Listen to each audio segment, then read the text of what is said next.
The Stanley Cup playoffs on CTV Sportsnet. Game day, every day.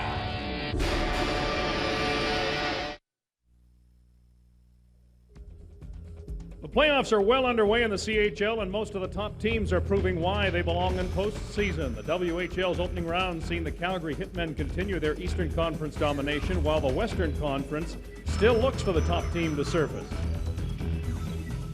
In the Quebec League, the Delio division had both Moncton as well as Quebec sweep opening round series, while the Laval division's Rouen-Noranda survived a tough battle against Sherbrooke. And in the OHL, a gritty East Conference provides few upsets. The West has several battles, Guelph and Brampton trying to make a mark against their top-seeded opponents. So today we stay with the OHL's West, where the Windsor Spitfires need one win to advance, but in order to do it, they've got to go through the Sting at Sarnia. There's a buzz in the building. It's Game 5. Windsor visits Sarnia next on the net.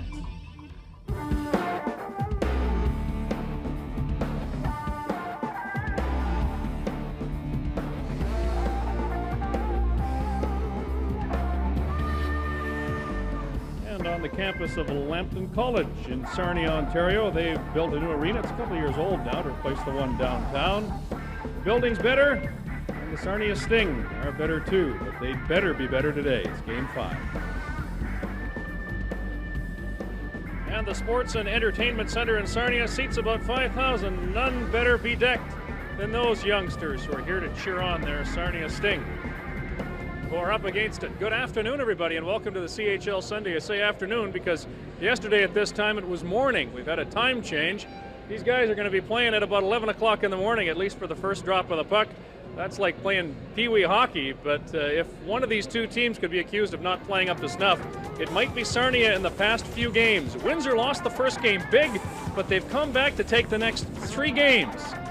One of them in overtime at Sarnia, and as a result, the Sting are up against it at home. Joining me once again, as always, our analyst, Nick Kypreos. Nick, what do you make of these two teams today? Well, Lance, Windsor's obviously got the 3-1 stranglehold on Sarnia, but Windsor is a young team, and with that comes a little bit of inexperience, and they're going to find out, I think, that oftentimes in a 7-game series, winning Game 4 is the most difficult. One of the leaders, Steve Ott, the leading scorer for the Windsor Spitfires. I think we're going to have a lot of fun watching this guy this afternoon. A 17-year-old rookie that led his team in scoring, something that you don't see too often. He's not a big guy, but his favorite player and his idol, Michael Pekka. That should tell us all we need to know about Steve Ott. And for Sarnia, a Carolina draft, Jeff Harima. Both teams aren't blessed with an abundance of natural goal scorers, which makes Jeff Harima that much more important. He's got 3 goals in 4 games. He's going to need to continue that trend this afternoon if Sarnia's going to get a sniff at game number 6. Nick, goaltending has been huge in this series, and most of the pressure is on that man, Greg Hewitt of Sarnia today. Greg Hewitt's had an outstanding season. He's amongst the league leaders in goals against average, save percentage, and minutes played. So that tells you how much they depend on Greg Hewitt, and he's going to need an outstanding effort again this afternoon. All right, we had a chance to speak with both coaches before the game. Here's Rich Brown's take on Game 5. I thought we were a little bit slow coming out last game. I don't know whether it had to do with losing a tough game in overtime where we may have carried the play. But I expect our guys to come out hard today. I think we've got a lot of character and we've got a lot of pride. Oh, it's been a hard-fought series. Been a lot of intensity going on by both hockey clubs. Home ice advantage has switched to us with the big win that we had the other night in here in overtime, but I felt all along right from the start that it would be 7 games, and I still haven't changed my mind. Well, here's something I haven't seen before. I'm looking forward to this. We're calling it Kip's Keys. What's Kip's Keys, Kip? All right, for Sarnia, they got to find a way to get to the big man, and I'm talking about Michael Layton. He's been about as big as a house, and they got to find a way to put the puck behind the net.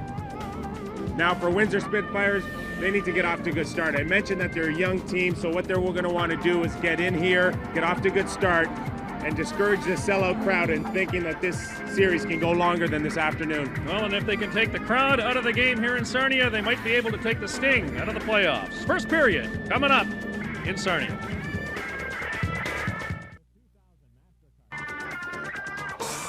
CHL Sunday on CTV Sportsnet. Brought to you by Canadian Tire.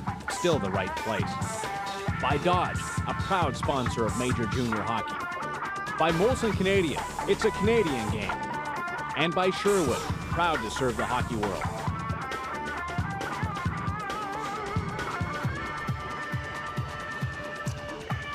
Well, they've been putting pretty good crowds into this building in Sarnia all year long, and they have done so again. And every single one of these spectators, at least the ones that cheer for Sarnia, will be counted upon to help their home team. Nick, 3-1 is the series. Goaltenders, we mentioned, have been such a huge part of this particular game and are in the nets for this afternoon.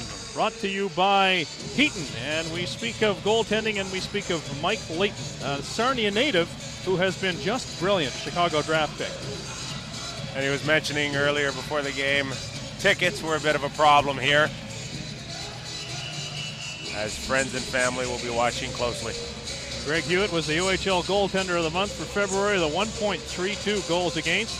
Set a franchise record for goals against this year at 2.53. There you see Dave Wright will be the referee, and we're about ready to go. Two teams that don't like each other very much. The last game was fairly chippy, but in favor of Windsor, as is the series, and we are underway. Van Buskirk over to Mike Van Ryn, number 4. Moves it up to Jamieson, and it's flipped in by number 12, Craig Kennedy of the Windsor Spitfires. The Spitfires would like to get a little early pressure here, take the crowd out of the game, as Nick mentioned in the opening, and we'll see how well they succeed. The third period of the last game was quite a rough one. With about 7 minutes gone in the third period, the game was pretty much decided anyway in favor of the Windsor Spitfires. They duked it out a little bit at that point, but I don't know whether or not they'll be doing so much today because of the pressure that is on both of these teams. The lineups for today brought to you by Toyota and its dealers. There's a look at the defense of the Spitfires. And up front, we mentioned Steve Ott being a big part of the Windsor Spitfires, along with Kennedy, who's an underage. We mentioned a young team learning the ropes as they go along, and valuable experiences for both those players. And a relatively mild and safe start to this first period, which gives us an opportunity to have a look at the lineups for the Sarnia Sting on defense. A lot of size and experience for Rich Brown, Sarnia Sting. Leading the way, Mike Van Ryn, who was a former first-round draft choice of the New Jersey Devils. And up front, we mentioned Jeff Harima being a big part of scoring goals for the Sarnia Sting. And he also first-round draft choice of the Carolina Hurricanes. So just 35 seconds gone in this first period. The Sarnia Sting attempting to apply some pressure. Guterlin is in there. That shot goes off the side of goaltender Layton. This is Chris Newbury, number 17. Can't apply much either, and out the other way come the blue-shirted Windsor Spitfires. Maida clears it in. Stopped in behind the goal. Hewitt clears it right back to Mahan, who decides to retreat rather than keep the puck in. It goes off his skate anyway. And Mather will take over. Sean Mather from Tilbury, Ontario. Newbury keeps it in for the Sting. Back to the point. And Watson could not keep that puck in. Watson and Padden are the two best defense of the Sting. Kelly Padden and Dan Watson. They'll be out there a lot today. This is Harima. He'll be our first intermission guest. Centers the puck off a skate in front. Loose gets another shot at it, and that goes up high in behind the goal. As these two teams still feel each other out a little bit here in Game 5. Lots at stake.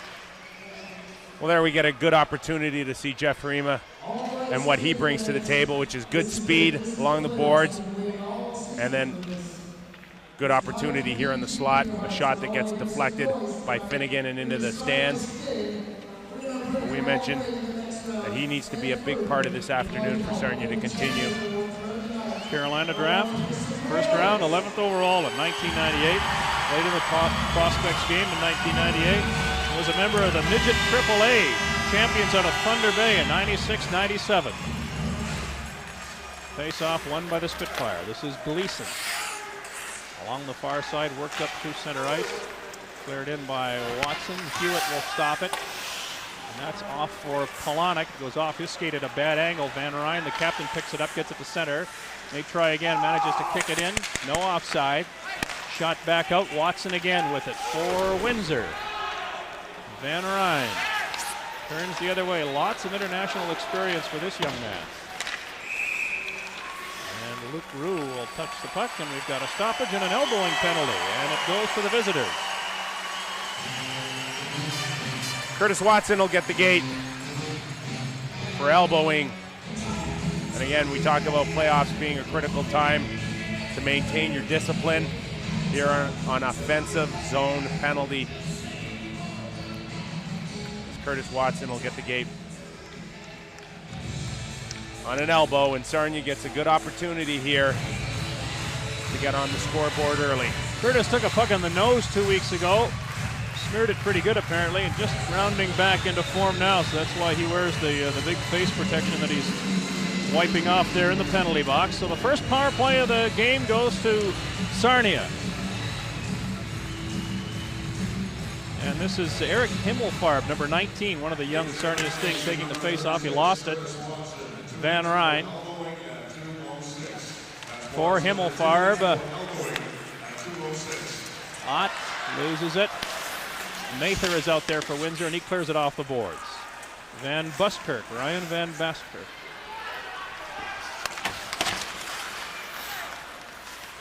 In behind his own goal for Van Ryn. And shot back in once again. So critical for a power play to come out in a five-man unit. And certainly the first pass is what's going to dictate whether the breakout's successful or not. And Buskirk again just gets it across center. Windsor doing a good job so far. Now Harema will try, and he can't get that by two players. It's cleared back out over the blue line. Ribbon. Max Ribbon, one of the Russians on the Sarnia Sting. Takes the return pass from Van Ryn in by himself. 1-on-2. Nice move the first time. Couldn't get the pass in front, couldn't work in front. Back to the point it goes. And the Sting couldn't keep it in. 51 seconds to go on the power play for the Sarnia Sting, and offside, Chris Newbury.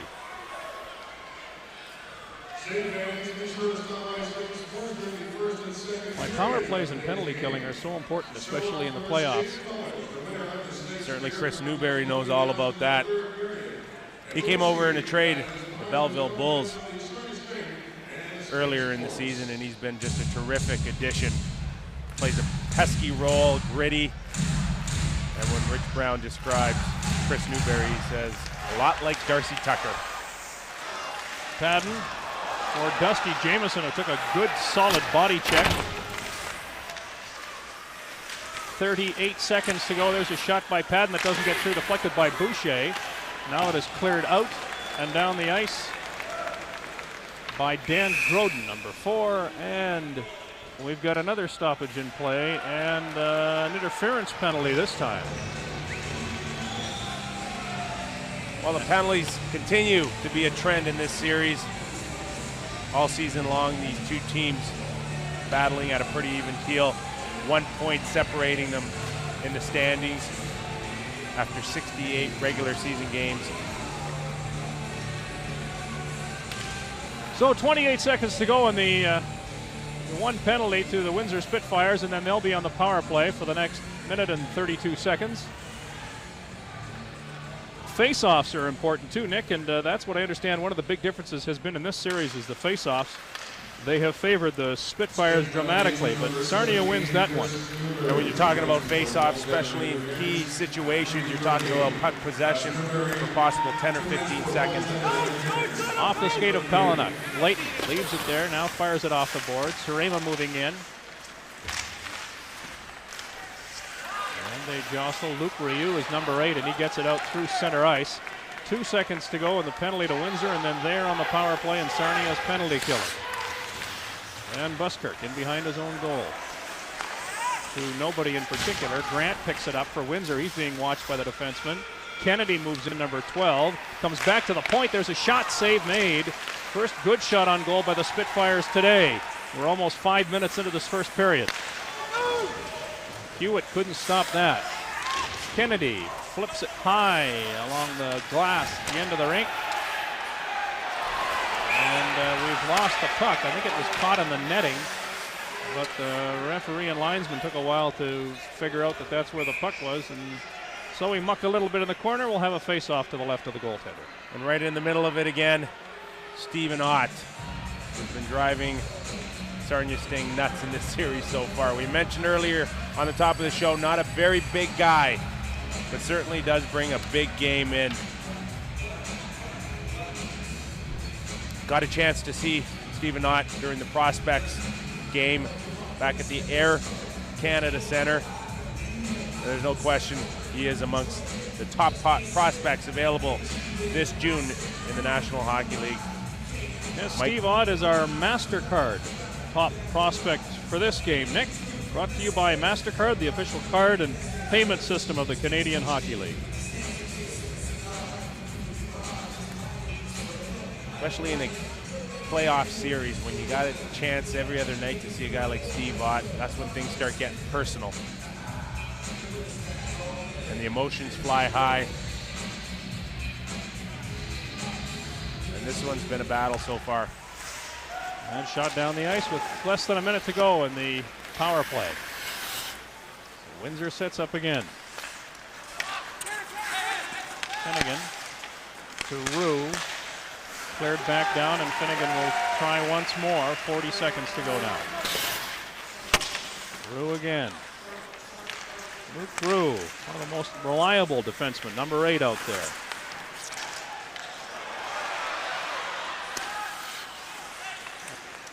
Craig Kennedy is number 12. Finnegan off a skate. Boucher deflects that right in on goal. And goaltender Hewitt makes the save with 14 minutes and 44 seconds to play in period 1 and 22 left in the man advantage for Windsor. Well, we mentioned Steve Ott being a rookie that's really stepped up to the plate. So is Craig Kennedy for Tommy Webster's Windsor Spitfires, one of 2 second-round draft choices in '99.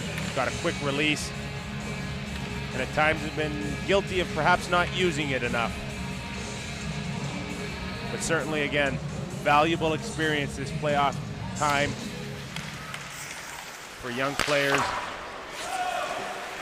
who usually end up getting a crack at winning a championship within 1 of 3 years in a junior career. Tim Gleason, center ice, fires it in. Hewitt stops it in behind the goal. Charging in after it is Courtney. Gleason tries to pinch and can't pick up the puck. Pollonuck would have had just one man to beat if he'd been able to connect and couldn't. Sewell loses it. Newbury takes over. There's a good body check on Purdy. Nice body check by Mark Rideout, number 34. Rideout has played defense, and he's also played forward in this series. Takes a look. Birdie is one of the big tough players for the Sarnia Sting, number 11. Great open ice hit. And it's cleared into the center ice area once again. Lots of neutral zone play here. Just under 14 minutes to play in period 1. And it is cleared across the ice. Watson. Number 6, slowly to center ice, fires that in wide of the goal. Coleman moves in. Tyler Coleman, he's pinched along the boards. In behind the net it goes. Sting trying to dig it loose. They do, but there's a Windsor player for every Sarnia player. Playing well in their own end so far, the Windsor Spitfires. Both clubs, I guess we can say that. There is no score here at the Entertainment Center in Sarnia, and we are still early in the first period. Back in Sarnia, a couple of pretty good body checks, and none better so far in this hockey game than the one delivered by Mark Rideout right there on Chris Birdie. Great open ice hit, concentrating on the chest area. And although Rideout gives it about 3 or 4 inches to Birdie, he certainly got the best of him on that open ice hit. St. Clair Beach, Ontario. Too far away. If it's got St. Clair in it, you know it's near Sarnia someplace. These two teams, neither one so far near scoring. It is scoreless. 13 minutes and 10 seconds left to play in period number 1. The Sting and the Windsor Spitfires. The Spitfires with a 3-1 series lead. Now 7 minutes into the first period. Mentioned again on the top of the show how Sarnia needed to find a way to get to Leighton. So far, no shots on goal. Breckelman's flattened there by Chapman, number 10 of the Spitfires. Picks it up again.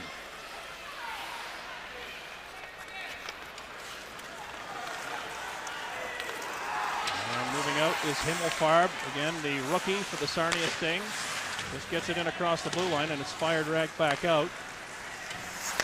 No! Harema, lots of congestion, as we mentioned earlier, in the neutral ice zone. And Watson out there with Van Ryn. That's the defense pairing at the moment. Third to center ice, twice off the boards and back into the Sarnia end. Watson with it. The Sting can't afford to lose this game, or they're out. Guterlin with Newbury. Shoots! Save made and seen easily by goaltender Leighton, who gloves it. Boy, these guys are finishing their checks too, aren't they, Nick? Certainly with the lack of scoring opportunities, you have to finish your checks. But here Guterlin gets his first good scoring opportunity for the Sarnia Sting. Off his off wing, keeping the feet moving, and then getting into that slot area where Leighton gets his first shot on goal. 7 minutes and 50 seconds. And no score. Newbury to take the face-off. Wins it. Trying to get it back to the point. Guterlin with it. Back to Newbury. He's got Ribbon in front. Couldn't get the puck to Ribbon, and it's shot around the boards and down the ice. Watson will retreat. Dan Watson from Glencoe, Ontario. 6'2", 221 pounds. Leaves it for Chris Newbury. Newbury tagged across the blue line, and that's as far as he'll go. Watson again. A little bit more room this time, so he'll take it out himself over the blue line to center ice. Guterlin moves in, shoots that off the corner. Ribbon centers it. There's a man open in front. Guterlin couldn't get the puck to him. Newbury tried and couldn't quite get it across. Ribbon rides his man out. Watson steps into the blue line area and takes the puck away. And it's Ribbon once again. Grant will take over for Windsor, doing a good job defensively of the Spitfires. Sarnia pressing a little bit more, perhaps. Another stoppage in play and an offside. So far, again, no score here.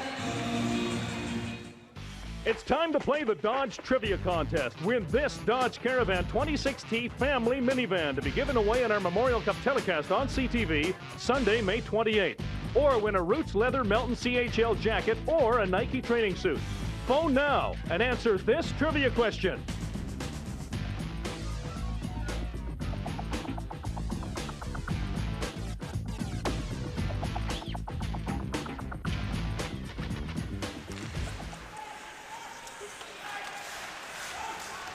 Spitfires moving into the Sarnia zone. Shot on goal on the backhand is stopped.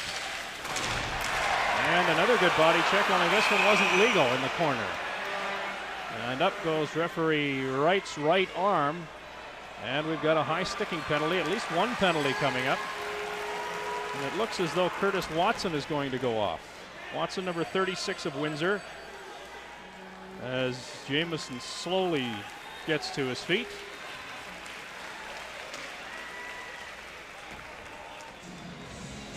Well, still looking for the penalty here.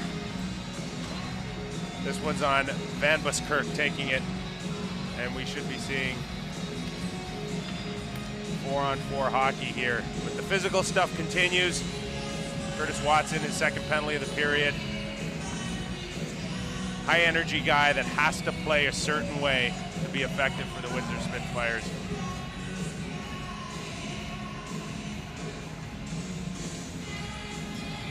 Well, that's Curtis Watson's second trip to the penalty box in less than half a period. And they'll be coincidental minors, so we'll go 5-on-5. And Buskirk is a Phoenix draft, 4th round, 100th overall, 1998. Holds club records in goals and assists for the Sarnia Sting, and he is out of St. Clair, Michigan, so there you are again, right across the river.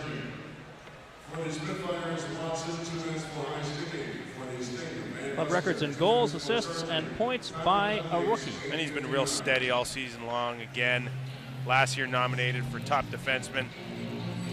Real good, solid two-way player. Solid, 6'2", 207 pounds worth. Cleared to center ice, Palanuck loses it. Stazer takes over for Windsor to Grant. To Rideout.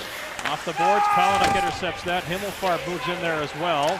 Heffernan pinches. And it was almost a 3-on-1 as it is. Rideout takes it across the blue line to Grant, back in front for Rideout, and he couldn't quite get it. No. So again, both teams doing a good job defensively in their own zone, taking care of business there. Both teams with a player in the penalty box. Chapman. Van Ryn clears it to the corner and up to the blue line, but not out, and now it is cleared out to center ice, where Vince Grant takes over from Metcalfe, Ontario. Lance, we're halfway through the first period. A great first period for the Windsor Spitfires. Coming in here, trying to close out a series. Birdie with an opportunity. Sorry, Nick. Chris Birdie working in on the backhand. A shot. Rebound. Taken away from Harm to Watson. Not a game that's opened up too much, which is to the benefit of the Windsor Spitfires. They've been playing it tight, and there's the result on the scoreboard.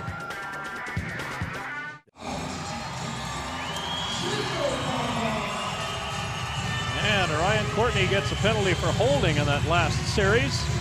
So the Sting go back on the power play once more. Newbury wins the faceoff. Sarnia, we talked about how Windsor had dominated faceoffs, but so far in this game it's been mostly Sarnia winning the faceoffs. The last statistic I had was something like 7-3, so they are definitely leading in that category, one of the very important playoff style categories. Thank you. 10-5, I'm informed now, in favor of the Sarnia Sting. Well, the Sarnia Sting have to feel fortunate to have Steve Ott in the lineup. Game 4. Steve Ott's second fight off the same shift earned him a suspension, along with Andy Burham of the Sarnia Sting, who was suspended 2 games for fighting the second time and his game misconducts. But in the OHL, you're allowed to buy back suspensions as long as they're not match penalties or gross misconduct. So Van Ryn doing a nice job carrying the puck in. it's unbelievable what a couple of $100 can do come playoff time, Lance. Ryu in there at Mather for Windsor. About killed his teammate Ott, but he got the puck where he wanted to get it. Van Ryn again. Quarterback on the power play, Mike Van Ryn. To Dusty Jamieson. Jamieson's got some room. Newbury gets back on side. Guterlin was going to shoot and thinks better of it. Centers it to Ribbon. Back to Padden. Over on the far boards, and that didn't quite work. Tied up there was Dusty Jamieson. Back to the blue line again. Newbury will get a shot. He does. It's off a skate and in!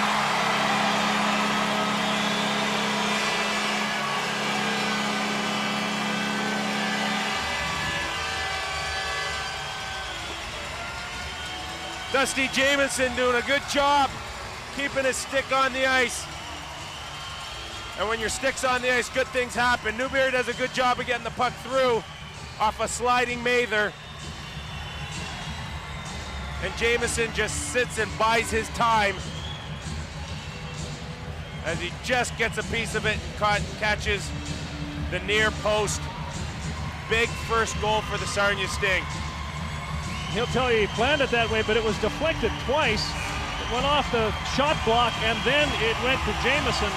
So a good job of reacting, and they get a power play goal. And it was very important for Sarnia to get the first goal in this game, and they've done that. 11 minutes and 13 seconds into the first period. Dusty Jamieson puts the hosts in front. Very important to get that puck through. Chris Newbury does a good job. And Dusty Jamieson was there for the deflection. And you're right, Lance, that's an awfully big goal for the Sarnia Sting. Watson to Palinuk as the teams play even now. Shot past Palinuk. Watson will chase it. Watson on Watson, 36 on 6 here. And it is Sarnia's number 6, Dan Watson, leaving it in behind his own goal. Oh boy, I'll tell you, there was a near collision there as Blair stays it moved up. A good body check on Watson by Palinuk, number 22, and Padden was in there as well, and down right away, hit the boards hard, was Curtis Watson. Well, we know Robbie Palinuk will get a penalty. We just don't know whether it's going to be 2 minutes or possibly 5 minutes for charging, because he absolutely laid out Curtis Watson along the Sarnia bench. And this started off with the open ice hit earlier. And then here, Palinuk just comes in and just drives Watson. Well, I'd like to have another look at that replay because I didn't see, there might have been a stick thrown in there, but I didn't see anything that would warrant a penalty on that first look at the body check, Nick. If we get another opportunity, perhaps we'll look a little bit more closely. Watson, we mentioned, it's been a rough first period for him. He's taken 2 penalties, and now that. Tom Webster looks on. It's going to be interesting to see on the replay too, Lance Palinuk, where he started his charge, and hopefully he's all right. All right, well, we'll let the medical staff attend to Mr. Watson, and we'll be back with more in a moment. Well, we are back in Sarnia, and it looks as though they're working on the back now of Curtis Watson. We had mentioned that he took a puck in the nose a couple of weeks ago. He was hit from behind along the boards by Rob Palinuk, who there he is sitting in the penalty box now. The San Jose invitee out of Sault Ste. Marie, Ontario, and here is that other look that we were looking for. And the one thing that does not help Curtis Watson in this situation is the fact that he gets hit on the bench and there's no glass to really cushion his blow. And it looks like possibly his rib cage area, chest, got caved in along the boards. Well, Palinuk has been taken out of the penalty box now, and he is being told to leave the playing area here. So we see a 5-minute penalty, so they're giving him a major penalty. Now I don't know we still don't know what the call is yet, whether it's charging or boarding. But Palinuk, hasn't quite left there. There you see him. He's sort of standing in behind, but he has been ordered from the playing area. Elbowing, I am told, is the major penalty. And that's a big blow for the Sarnia Sting. Palinuk's a guy who plays a lot of minutes, one of the top penalty killers, shot blocker, adds a real physical presence.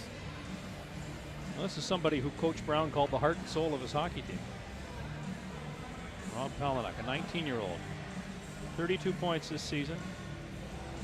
Fairly stocky, 6'1" and 210 pounds, and he threw all of those 210 pounds at Curtis Watson.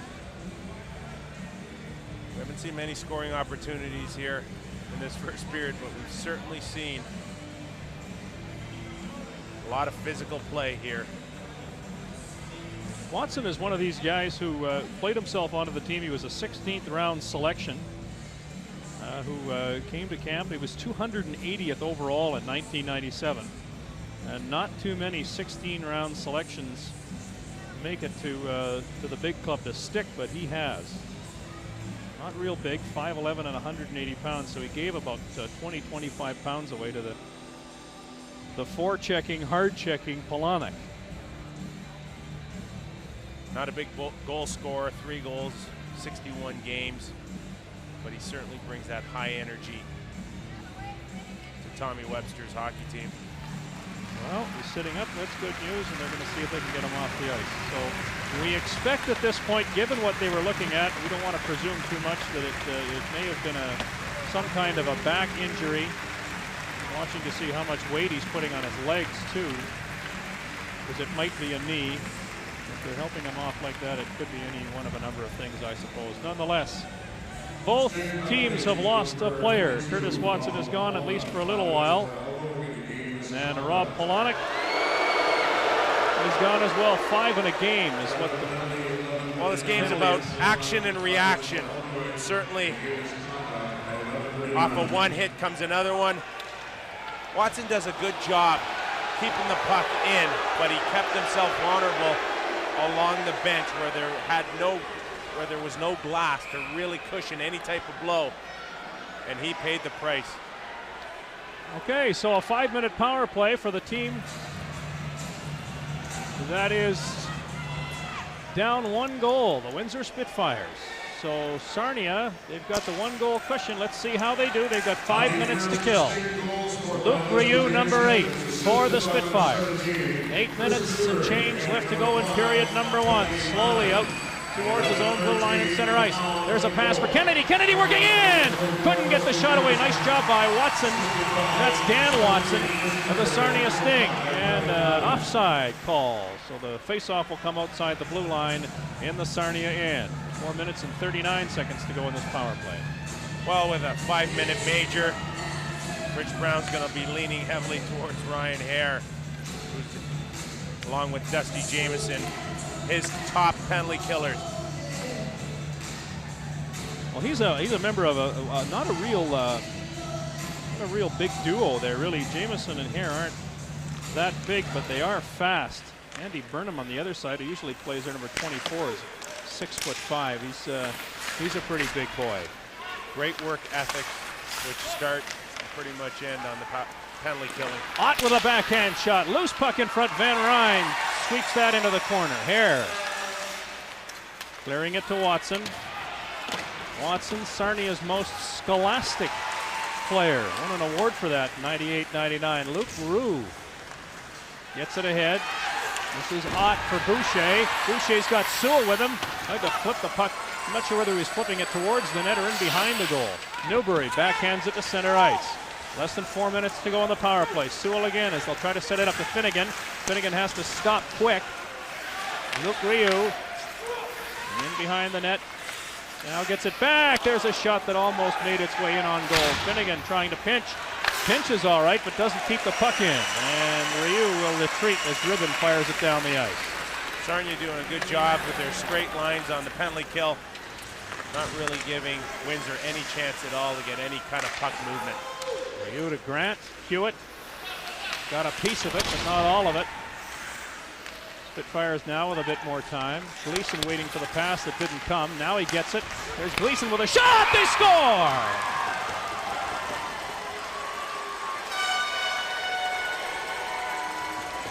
Well, the one chance Windsor do get to set up, they certainly make the most of it. Blair Stazer, Calgary draft, equals it at 1. 2 goals, 2 great deflections here. Gleason does a good job finding Stazer off the post and getting him the puck. The whole key to this is how quickly Gleason gets the puck off. No type of wind-up whatsoever. Just a quick wrist shot, finding the open man, and we're tied at 1. Stazer on the power play, nice deflection. So we've seen 2 deflections at the feet of each goaltender. It's a 1-1 game. Windsor is still on the power play for another 3 minutes and 12 seconds. Mark Rideout takes a good solid body check from Hare, and another face-off and another offside. These guys have been throwing some big hits early in this game. And there's a look at your goal scorer for the Windsor Spitfires out of Waynfleet, Ontario. Does it all. 19 points, 100 penalty minutes. He was drafted by the Flames in the 7th round, 190th overall this past June. His 4th year with Windsor. Ended up only playing about 44 games due to a shoulder surgery that they ended up scoping. Certainly looked good on that play. Less than 3 minutes to go now on the 5-minute power play. Windsor has scored once already. Fedorov is out there. That's Fedor Fedorov, and that's Sergei's brother. Big boy, too. He's about 6'4" and 205 pounds. Bet Sergei would love to have that size. Well, they actually played together for a little while, skated together for a little while. Fedorov, while he was injured, was out here in Windsor.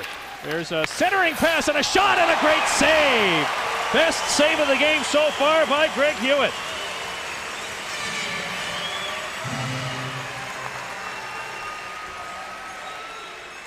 Well, again, Tim Gleason doing a good job setting this up.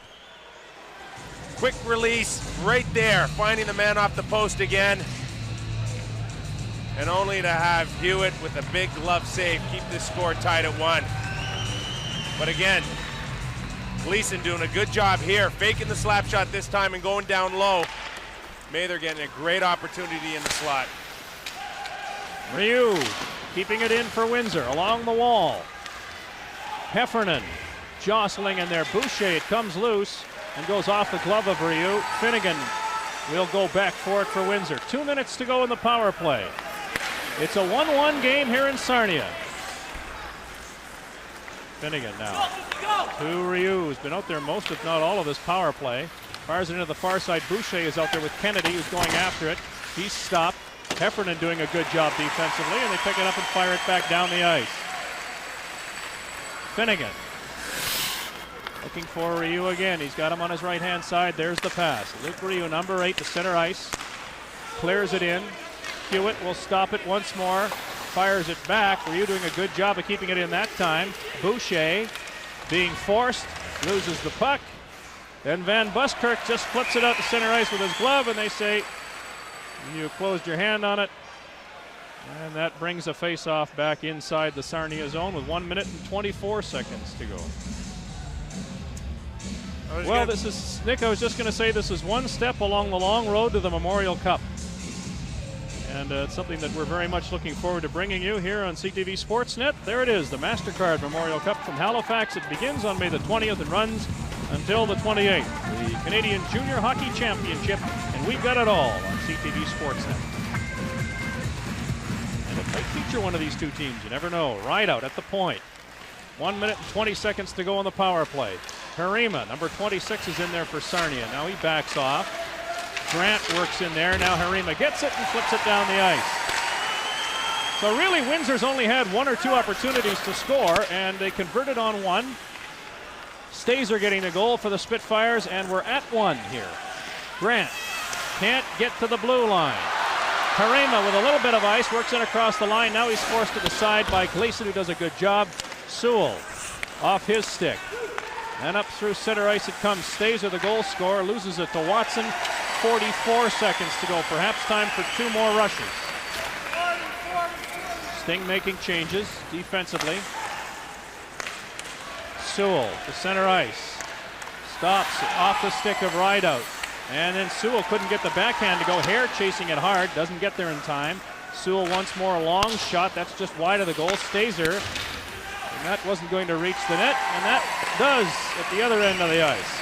17 seconds to go. Nice job there by Layton to just wait it out. Rideout. Mark Rideout. Draft eligible this year. Shoots it in. 1 second to go. The penalty has expired. So some damage done by the Windsor Spitfires, but only enough to tie the game. That's got to be uplifting somewhat for the Sarnia Sting. Van Buskirk fires the puck in, and we've got another stoppage in play, and a pretty good game 5 so far. 1 goal each, 3 minutes and 9 seconds to go in period 1. We are back in Sarnia. Our next NHL game night, Pittsburgh at Toronto. The Penguins trying to hang on to a playoff spot. The Leafs going after first overall. It happens Wednesday, 7:30 Eastern, 4:30 in the Pacific Zone. And the Sarnia Sting have another penalty. Nick, I'll let you take it and explain why they got a bench minor. Well, Lance, if I'm not mistaken, off of Rob Hollenuk's 5-minute major, you don't necessarily have to have someone in the box to serve it right away. But at some point, a coach will throw a body in, possibly, 2 minutes left. And I do believe that no one was in the box for Rob Hollenuk, therefore, automatic 2-minute minor. That'd be Coach Brown's reaction right there to getting another 2 minutes. They just killed most of a 5-minute power play for the Windsor Spitfires, and they allowed 1 goal, and Coach Brown's club's got to kill another 2 minutes here.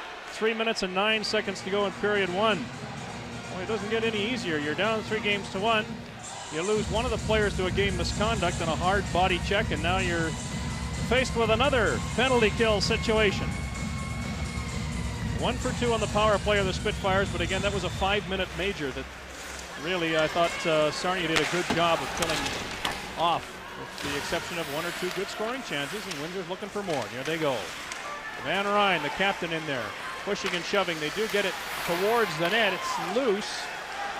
And Ott couldn't connect, and this is Hare. Hare's quite fast. He's out there with Jamieson making some room. Jamieson tried to get it back to Hare. Nice job by Luke Ryu. Finnegan loses it at the blue line. Boucher will tip it ahead. Van Ryn ties up his man. Beats 2 Windsor Spitfires and fires it off a teammate across the blue line. Ryu again. Kennedy being bodied by Watson. Newbury, Chris Newbury, number 17, weak backhand, won't get out. Finnegan keeps it in. Newbury trying again. Windsor can't seem to get towards the front of the net to get a shot on goal. Van Buskirk, nice fake the first time and then high down the ice. Less than a minute to go in the penalty. Finnegan, center ice. Newbury's on him, so is Guterlin. Back, there's a long shot and a save made. And initially Hewitt didn't know where it was, but he had enough of it to kick it back out. And then it was swept away by the defense. 35 seconds left in the penalty. Gleason for Stazer's got a step on, shoots, shot it high. Goaltender Hewitt is not a big goaltender. Two vastly different goaltenders in terms of size. Stazer with a shot. Hewitt is not that big. Grant along the boards. Heffernan and Guterlin doing a good job. Guterlin pays the price, but he gets the puck down the ice. Gleason. Full house here in Sarnia, not happy about that. Sewell clearing it in. Grant chops at it with Padden, who finishes his check, and Grant doesn't appreciate that much. And we've got another stoppage in play, and in essence they've killed the penalty, have the Sarnia Sting. There's just 1 second to go, and then Tyler Coleman is back on the ice. Minute to go here in the period. Not a bad period for the Windsor Spitfires, but one guy that's really impressed me these first 19 minutes, Tim Gleason's had a heck of a first period, making a great play off Stayer's first goal for Windsor, and he's been solid ever since. Well, after all of that mucking in the corner, Stazer earns himself 2 minutes. So I want to say a crowd called it, but Windsor's got a penalty, and we'll leave it at that. Blair Stazer, 19-year-old, and the goal scorer for the Windsor Spitfires. And all of those guys have yellow and or blonde hair, except him. Tom Webster's more gray. Type of penalty that Tom Webster, I'm sure, is biting his lip again. Offensive zone penalties. Non-scoring offensive zone penalties. Boy, Webster's sure seen it all. He played with Gordie Howe. He coached Wayne Gretzky. He's done everything in hockey. So one of the many good, legendary, I suppose, in some respects, coaches in junior hockey, guys who've been around forever in this game. Harima couldn't connect. Birdie goes in there as well. Harima will be one of our intermission guests. Van Buskirk can't keep the puck inside the offensive zone. Now Harima off the skate. He's got Birdie with him, goes back to the point. Van Ryn waits, moves in, shoots! Shot it too high. Van Buskirk gets back to Van Ryn again. Throws it into the corner, there's a shot. Nice save by Layton, rebound! It's knocked in and waved off. No goal. Knocked down with a high stick, and the face-off comes outside the blue line, Nick. Well, referee Wright calls no goal right away, as right from the very start, he had it set in his ways that this was going to be no goal. Harima will argue otherwise, but as our replays will show, I do believe he made the correct call. Take a look, it's measured by the crossbar, and it certainly looked from that angle, Harima's stick was a little high, and judging by that reaction. Well, goals are so important in games like these that you hate to see anything go in that's close be called not a goal. That's the case for, I'm sure that's what the Sarnia opinion is, that they thought it was in. Harima certainly did, but the Windsor side thinks otherwise, and so does the referee in this particular case. And again, the only measuring stick that the referee has is that crossbar and where his stick was compared to it. All right, 29.7 seconds to go in period number one. A 1-1 hockey game. Been a good first period. It took a while for these two teams to feel each other out, but they're right back into it now. Sarnia would like to get one more good hard shot on goal. Van Buskirk may get it. There it is! Nice save by Layton. He didn't see it, but got the leg down. Loose in front. The goaltender covers up. And that's not quite the same amount of traffic that they had in front of the goaltender, but moments ago they had enough that the goalie couldn't see it, and Leighton got the pads down, covered low, and it went off his left pad, and he makes a big save. Good job by Van Buskirk getting the puck through, causing all kinds of havoc for this man. But again, both teams at times not showing good discipline when it comes to scrums.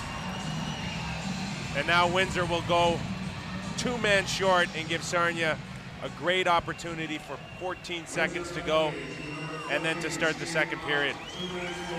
Windsor has to show much more discipline after this puck is covered. That's what has resulted in a penalty. Ott is in the box, number 14. There he is on the left-hand side with Stazer. So Sarnia's got 14.6 seconds to go and a 2-man advantage for the rest of this period unless they put one in. Guterlin, number 45, loses it to Gleason. That's huge for Windsor, but they don't get it out. There's a shot from the blue line, doesn't quite get through.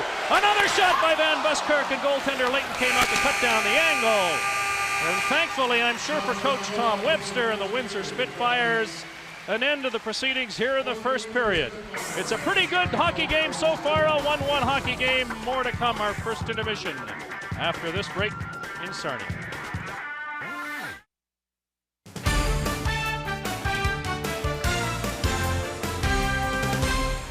Hi, everybody. Welcome back to Sports Central Control. I'm Claude Faig. We'll get you back to Sarnia in a few minutes. And by the way, that's daylight savings time. Well, with just a week to go in the NHL regular season, the playoff picture is starting to heat up. But for the Toronto Maple Leafs, their focus remains first place in the Eastern Conference. Last night at the phone booth, a battle between Cujo and Godzilla. 4 minutes in, Steve Thomas throws it out at the net.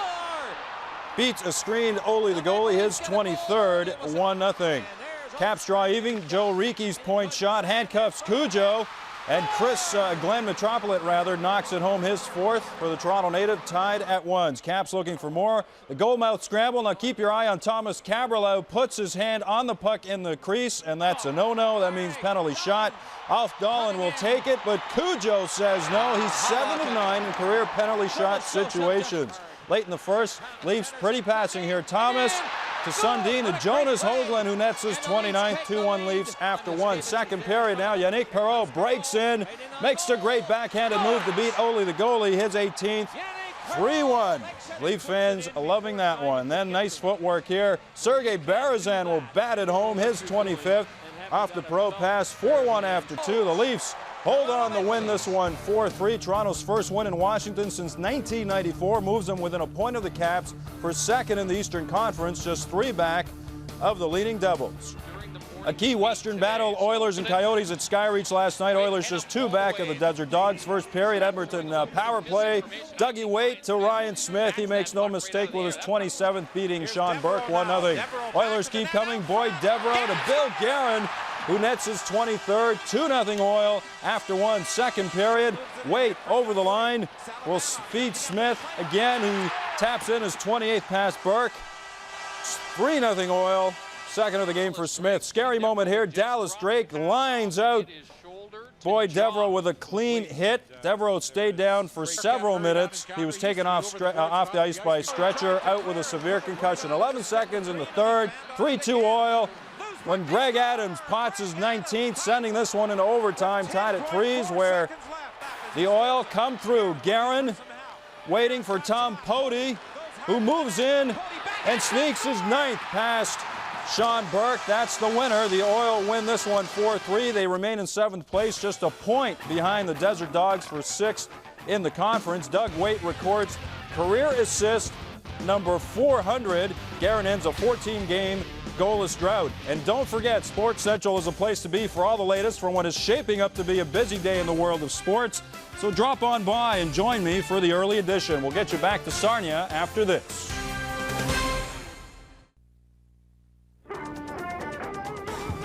We are back in Sarnia. Pretty good hockey game. They're enjoying it. We hope you're enjoying it as well. We're certainly enjoying calling it. A 1-1 hockey game that Jeff Harima thought should have been 2-1. I'll get you to talk about what happened out there. We only got the one look at it on the replay, so maybe you can explain what you saw. I'm sure you saw it maybe a bit differently than the referee did. Yeah, I think the puck went up in the air, and I think I waited till under the crossbar to hit it out of the air, and I don't know, maybe I didn't, but it's part of the game, and call's a call. Your take on this first period, what you expected, do you think? Yeah, I think so. It's pretty intense out there, you know, a lot of guys hitting, pretty intense. I think we're going to come out hard in the second period, and we're going to go for the win. What did the coach tell you of preparing for this game? You're down 3-1, and I'm sure you had to come out real hard in this one if you didn't in the last game. He just told us to play our game, you know, come out hard and work hard all the whole game. And I don't know, if we play our game, play 5-on-5 hockey, I think we should get with the win. Okay, you're a Carolina draft. One of the things that the coach has also mentioned to us is that a lot of these guys are playing for their contracts. Maybe you can explain what that means from a player's perspective. You know, the contract is big for us, you know, and I think the farther you go in the playoffs, the GMs and the coaches like that to see that, because they like winners at the next level. So it's all big for us, and we're all going to make it farther in the playoffs. All right, well, good luck with Carolina, and more importantly in this game, good luck with the Sarnia Sting and the rest of Game 5. Thank you very much. Jeff Harima of the Sarnia Sting. We'll be asking in a few years what happened to Carolina's Jeff Harima. Well, he might be one of the guys that is where they started material. Jerome McGinley, Boyd Devereaux, and Martin Lapointe have already made it to the National Hockey League. So we want you to think about where their junior clubs may be. Maybe you know already, maybe you need time. We're back with the answer in a minute.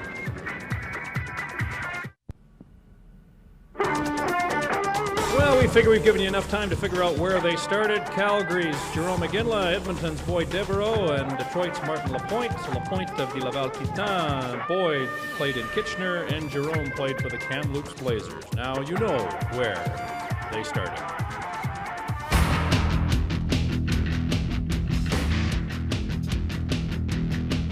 CHL Extra brought to you by Toyota and its dealers. Players of the week in the OHL, Eric Baudouin of Guelph took top honors. The Ottawa native scored 4 times in 3 games last week.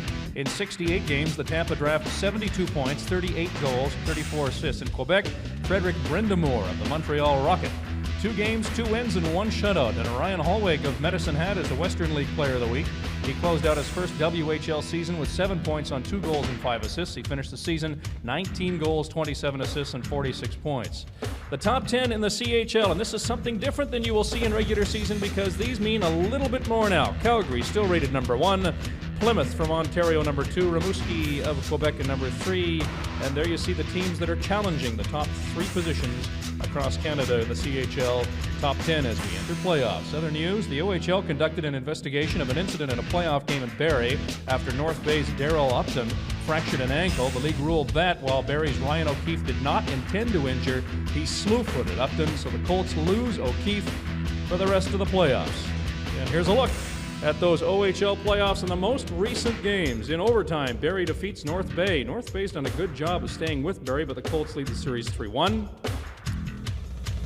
This is a great series. Oshawa and Ottawa. Oshawa pretty much had to win. They did so in Ottawa, so they go back to Game 4, and that is tonight in Oshawa. Belleville and Peterborough, the Bulls having their way with the Petes. It's 3-0 in that series. Sudbury and Kingston, the Wolves are a team to watch come postseason. They had a great last half of the year, and they lead this series 3-1. And Plymouth has come back all the way to lead the series against Guelph after Guelph surprised Plymouth to start this best-of-7 series. Game 6 is Tuesday in Guelph. And Brampton defeats Erie by a score of 3-0, so the surprising Brampton club has managed to keep that series pretty close. It's tied at 2 with Game 5 today. Kitchener and Sault Ste. Marie has Kitchener winning the last game by a score of 5-2 on Friday, and the Hounds lead that series 3-1.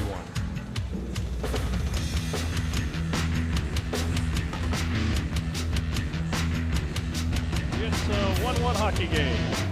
Second period about to begin.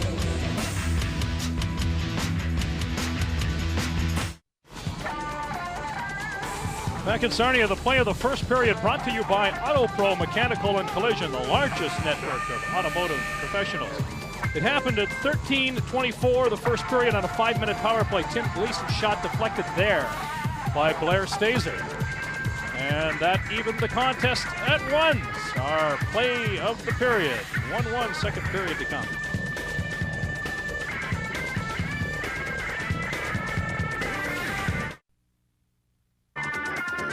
CHL Sunday on CTV Sportsnet is presented in part by Canadian Tire, still the right place. By Dodge, a proud sponsor of Major Junior Hockey.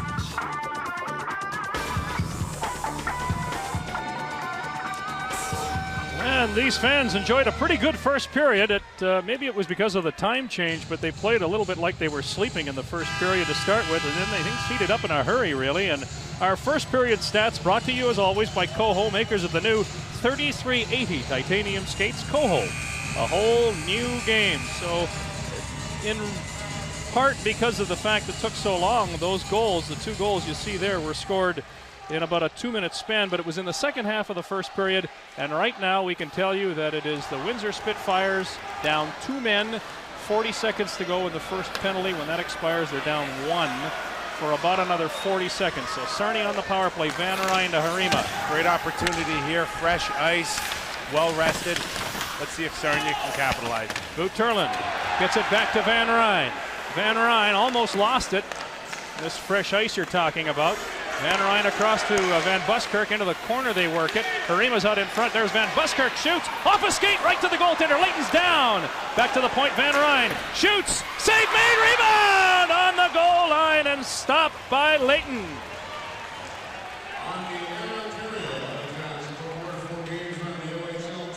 Certainly great opportunity for Sarnia, doing a good job getting the puck back to the blue line. Van Buskirk and Van Ryn possessing good hard shots there. Van Ryn gets enough of it to cross the line, but the post is in the way, and Leighton manages to keep it out just off the post. First penalty is about to expire, then it'll be just a 1-man advantage for Sarnia. Guterlin back to the point. On comes Stazer, so now it's 5-on-4. Harima can't get it past Ryu, who clears it down the ice. 1-1 game, just comfortably underway here now in period 2. Both teams making changes. Van Ryn, the veteran, for Eric Himmelfarb, the rookie. Cross on the far side to number 39, Maxime Ribbon. R-Y-B-A-N, pronounces it Ribbon. Back to the point. Shot, save made. Not a difficult one for goaltender Leighton. This might be more difficult, though. Van Ryn works in, shoots, shot it way wide. Good job by Boucher from behind to interfere there with the shot. 12 seconds to go in the last of the 2 penalties. Himmelfarb in behind the goal. Backhand pass comes to the point. Van Ryn into the corner once again. There's a shot by Newbury from a bad angle. The penalty's expired. Van Buskirk getting a low shot away, opened it. Oh, the puck went off the stick of Craig Mahan and stayed out. Another shot save made by Leighton. Mahan, number 16, playing in front of the goal, just got his stick on it and kept it out. Ott, center ice, they're still shaking their heads with Grant. Ott with Grant, back to Grant. Nice play defensively there by Mike Van Ryn. 2 nice defensive plays to start this second period. It stays at 1. Ott at center ice. Van Ryn inside his own blue line now. Boy, 2 sensational scoring opportunities. The best by far for Sarnia with a wide open net. Newbury moves in. Shot. That went off a skate. Back to the blue line it comes. Kept in. Birdie is in there. Big number 11. Being watched by Mather, his number 11 counterpart. In behind the goal. Birdie again. 6'5". He's huge. 207 pounds. Watson shoots. Shot it wide. Padden from the other point. Shot! And that went wide on the other side. And Watson will chase his partner's rebound all the way down the ice. 17 minutes to play. Sorry, Nick, 17 minutes to go in period 2. Things starting to open up a little bit. We're seeing guys driving to the net a little harder. And we're getting a lot more scoring opportunities this second period. Johnson for Birdie. These guys are near the end of a shift. There's a shot. Save made by Leighton. He was down and ready for that one. Padden at the point. Lots of traffic. Shot low. Doesn't get through. Rebound, though, comes to the side of the goal. Coleman had an opportunity. They dig away in there, trying to freeze the puck. Is Mather. Birdie's got him tied up, and we do have a stoppage in play, and a good start to this period 2, Nick. What a great opportunity for Sarnia to take the lead early in the second period. Layton doing a good job, and he's much more busier this second period than the first. Here, Newberry with the open net. All he had to do was just get it over Greg Mahan's stick, and he couldn't get the job done. And at the other end, Steve Ott trying to get the puck across on a 2-on-1, and Van Ryn equal to the task with a great defensive effort. Lots of fun to watch. Unless you're the goaltender in that particular case for the Windsor Spitfires, there was nothing Layton could do about it but watch his teammate save his life. Sarnia again on the attack offensively. It's cleared to the boards, not up. Breckelman's high shot, nowhere near the net. And now it will be brought out by Stazer. He has the lone goal so far for the Windsor Spitfires. Hewitt stops it in behind the goal, then clears it around the boards. Gleason backing up for Windsor. Burnham on him. And Chapman for the blue-shirted Spitfires, who lead the series 3-1. Burnham takes his man out. Grant fishing in there, comes up with a puck. Breckelman's on him, but Grant gets away the first time and the second time back to the point. Gleason will clear it in. Not really a shot, just a clear into the far corner. Two Windsor Spitfires collide. The fans like that. Full house here, 5,000 people on hand in Sarnia to watch this big playoff game. And a face-off will come outside the blue line in the Sarnia end with 15 minutes and 31 seconds to go in period 2. Mike Van Ryn certainly seeing his share of ice time as he's a big part of the Sarnia Sting. First round draft choice of the New Jersey Devils in '98. Now he hasn't signed his contract with the New Jersey Devils, and because he came back from Michigan in the NCAA to join the Sarnia Sting, it's going to be interesting now. There's going to go to an arbitrator to decide whether Mike Van Ryn will become an unrestricted free agent because he cannot be re-upped into the draft. So if that's the case, he might be the most sought-after free agent come June 1st. Oh yeah, he'd be right in there. He has done everything. Led the Wolverines to a championship. Captained a couple of Canadian teams as well. There's a close opportunity for Sarnia, and that results in the puck going wide and the net being knocked off. And we did see him getting some medical attention at the Sarnia bench. He has left the game, probably to get a stitch or two, but we will keep you posted, and he should likely return. There is London, Ontario's Greg Hewitt. Fourth year, attended the Carolina camp as a free agent. Coach described him as a Mike Richter type goaltender. Not real big, he's only 5'7" and 160. And his 2.53 goals against average set a franchise record, beating out the likes of Patrick DeRoche, who's a first-round draft choice with the Phoenix Coyotes. Richard Tabaracci in 1987-88, 3.48. So he's certainly in good company. Sewell clears it in. Padden. Just under 15 minutes to go in period 2 of a 1-1 hockey game. Windsor Spitfires at Sarnia. Sting need the win to stay alive in playoffs. Turned out to center ice.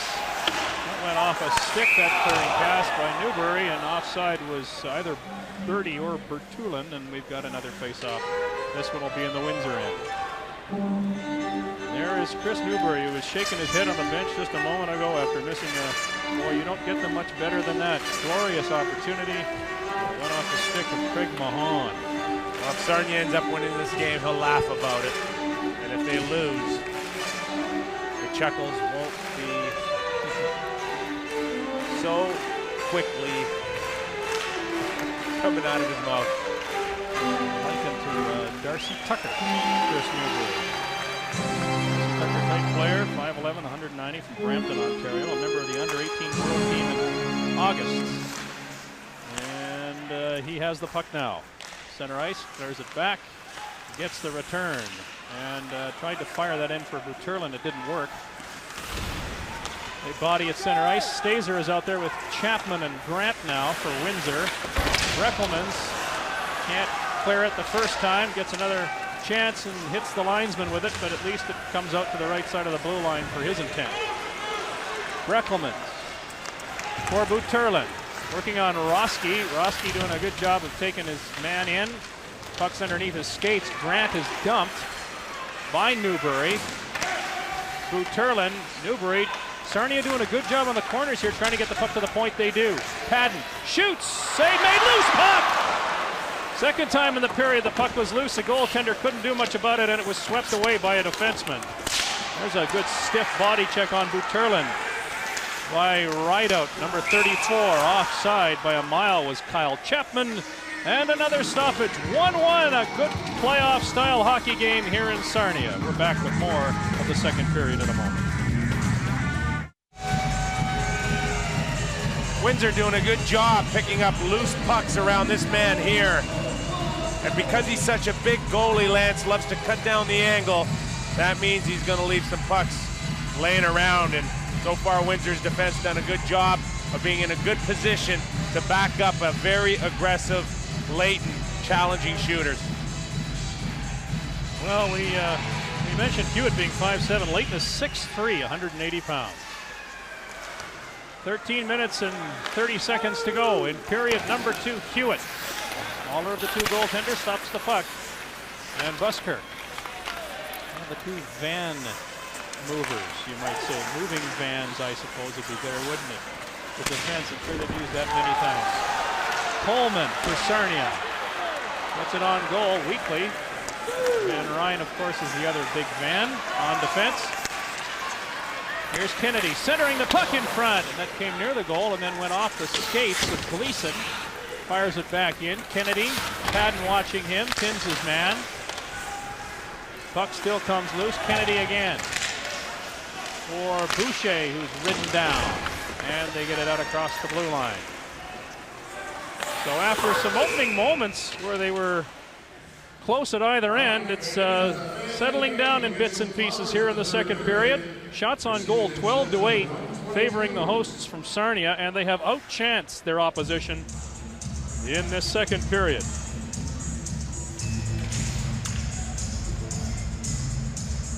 Well, as you had mentioned, very passive on the forecheck in the first period. Things starting to open up, which means more work for goaltenders such as Leighton.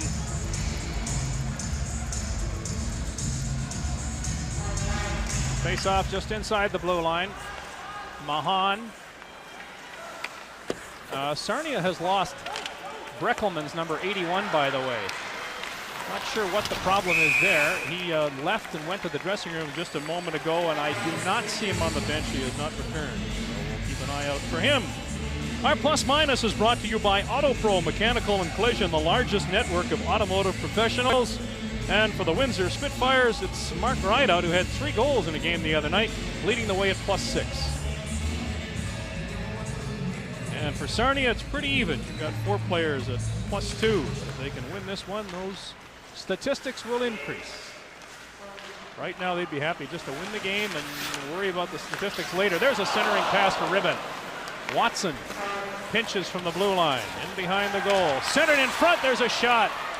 And Leighton is down to stop that. Another shot, and Leighton down again to make the save. 2 low shots. Rim is decked from behind by Captain Mahan. He's made 1 great save already in this period, but that is going to cost him 2 minutes. And I think if the refereeing can be consistent with these types of calls, then we'd be more apt not to see the cheap stuff after whistles. But the Sarnia Sting doing a good job down low, cycling the puck out, getting it towards the net. There, that extra shot will cost Windsor 2 minutes in the box. But that all stemmed from a good, hard-working shift down low, being able to cycle the puck behind the net and then getting it out front for a good scoring opportunity. Well, out of the 2 teams, too, Windsor, you don't want to take this too seriously, I guess, but Windsor can afford at least to make a mistake and take a penalty because they're leading the series 3-1, although they do not want to lose here and then go back to Windsor and have to win there, because if they don't win there, then they're back in Sarnia for a 7th shot save. Made. Loose puck. Back to the point man. Buskirk shoots that one off a skate. Rebound went off of Rue. Then Buskirk working into the corner. Guterlin will follow up. Now he moves in. And it comes to Boucher. Boucher clears it to the point, not out. Van Ryn moved over. Fakes the shot. Nobody in front. Guterlin on the power play they are. There's a quick shot by Harema. Nice pad save by Leighton. Back to the blue line it comes again. Van Buskirk to Van Ryn. A rolling puck, shot on goal, rebound, loose. One player down, still loose in there. And it comes to Boucher. He finds an opening. They'll change for sure. Will the Windsor Spitfires. And back quickly comes Sarnia. Harema had to stop and wait. Van Ryn just clears it in. Ott will chase Van Buskirk. Or will it be the other way around? No, Ott will go into the board second. Takes his man out. He'll be happy to just keep it in there. Less than a minute to go now on the power play for the Sarnia Sting. And now they'll work it out. Great job by Ott, killing a few seconds off this power play. And Rideout, who has been a standout, gives his counterpart a little shot. Now keeping an eye on Himmelfarb, number 19. We'll see if the puck comes up that way. It doesn't at the moment. Jameson with it. Lots of room now. Works in across the blue line. Gets the shot off the outside of the goal post. Back into the corner, Himmelfarb. To Jameson, to Patton. Shoots off the other goal post. Will they burn them both in this power play? And it's shot off the glass and down the ice with 13 seconds left in the man advantage. Sarnia starting to utilize their speed a lot better this second period. Jameson, great opportunity. Himmelfarb works in. Save made by Leighton. He has done a good job covering down low, and his defensemen have helped out when he hasn't been able to find the rebound. Back to the point, there's a long shot nowhere near the net. The penalty has expired, and it is cleared by Mather. Padden will take over, and that'll be it for the penalty-killing units for a while, at least for Windsor. Johnson with Burnham, who takes the pass. Back to Johnson, he's tripped up. Newbury's there, couldn't get a clear shot at the goal. Backhands it towards the net. Grant for Chapman. Stazer's up there, and it didn't get to him. Leighton will try to stop it behind the goal. He couldn't. Burnham moving in. Sarnia's got a fair bit of pressure on here. We're playing even now, but it doesn't look like it. Newbury for Burnham, being watched by Grant. Big Burnham doing a nice job. Ryu will finally pin him. And Grant on the backhand to Chapman, to Stazer at center ice. Less than a half a period to go. Stazer working in the backhand. Centered it, loose puck, and everything goes flying. One body, one net, and a pin and a puck. It's 1-1 at Sarnia, midway through.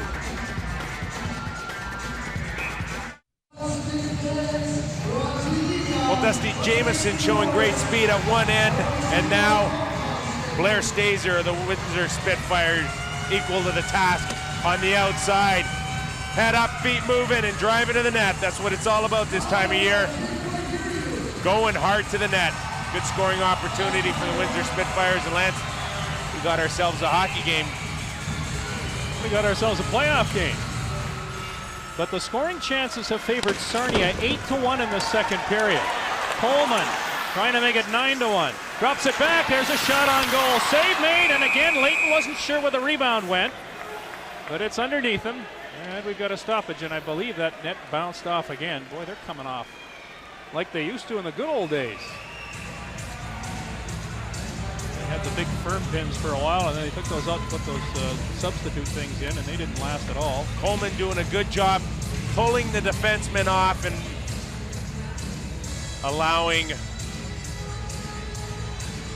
good scoring opportunity by Jamie Johnson in the slot. Michael Leighton equal to the task. Again, a big goalie, loves to stand up, loves to challenge. You know it's going to take almost a perfect shot to beat him. 6'3", 200 pounds and staring right at you. Hewitt clears it along the corner. Birdie, want to get it out? Well, he has some help. It's still in there. And they'll try again. Will the Sting.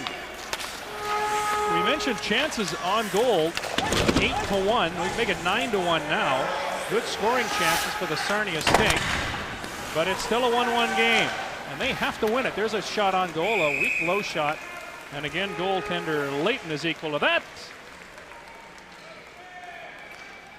It's time to play the Dodge Trivia Contest. Win this Dodge Caravan 26T family minivan to be given away in our Memorial Cup telecast on CTV Sunday, May 28th. Or win a Roots Leather Melton CHL jacket or a Nike training suit. Phone now and answer this trivia question.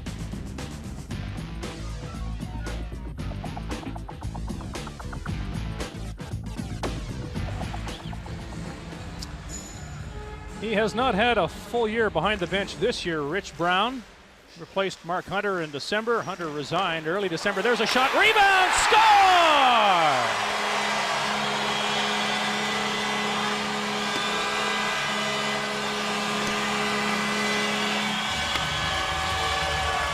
Dusty Jamieson with his second goal of the game. Sarnia's done a great job of getting the puck to the net. Leighton again off the face-off, equal to the task. We talked about how aggressive he is, challenging the shooter. Well, off the second rebound, no Windsor defense to pick up a loose puck, and Dusty Jamieson steps into this one. 2-1 Sarnia Sting. He has had a great second period. The Montreal draft, 5th round, 136th in 1999. From Guelph he came in a trade in October, and he played for Guelph in the Memorial Cup, so he's had some playoff experience, and he comes up with a big playoff goal, and he's on the hunt again in there for Sarnia. 2-1 now. Sting leading. Guterlin pushes his man along the boards. That is Dan Groden, number 4, down on one knee. And another face-off in the same spot that resulted in the goal for Sarnia just moments ago. There is number 45, one of the Russian players for the Sarnia Sting, Alex Guterlin from Moscow, 18-year-old, another Montreal draft pick. He was in the second round, 39th overall last year. First round import choice. He and Max Ribben, were two of the top players under 18 in Germany. They played on the same line together, and apparently they just completely dominated at the World Championship. And head coach Rich Brown, who's been part of the Toronto Maple Leaf organization the last few years, had Danny Markov call those guys yesterday and give them a little helpful reminder on how important it is to play hard this time of year, and they certainly appreciated someone of Markov's caliber to be giving them a call and give them a little pep talk about game number 5.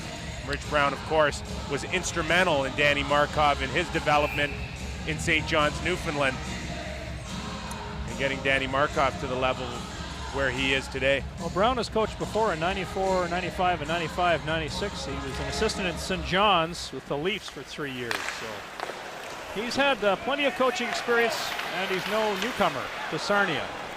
Rideout for Windsor. They're down by a goal now here in the second period with just more than 7 minutes to go. And they're pressing. Sarnia finally converts on all of those scoring opportunities that they had. Mather is checked. Himmelfarb tried to go rink wide. That didn't work. It's a 3-on-1. Here's Courtney. Shoots! Save! That's the biggest save that Greg Hewitt has had to make in this period. Back the other way come the Sting. 3-on-2.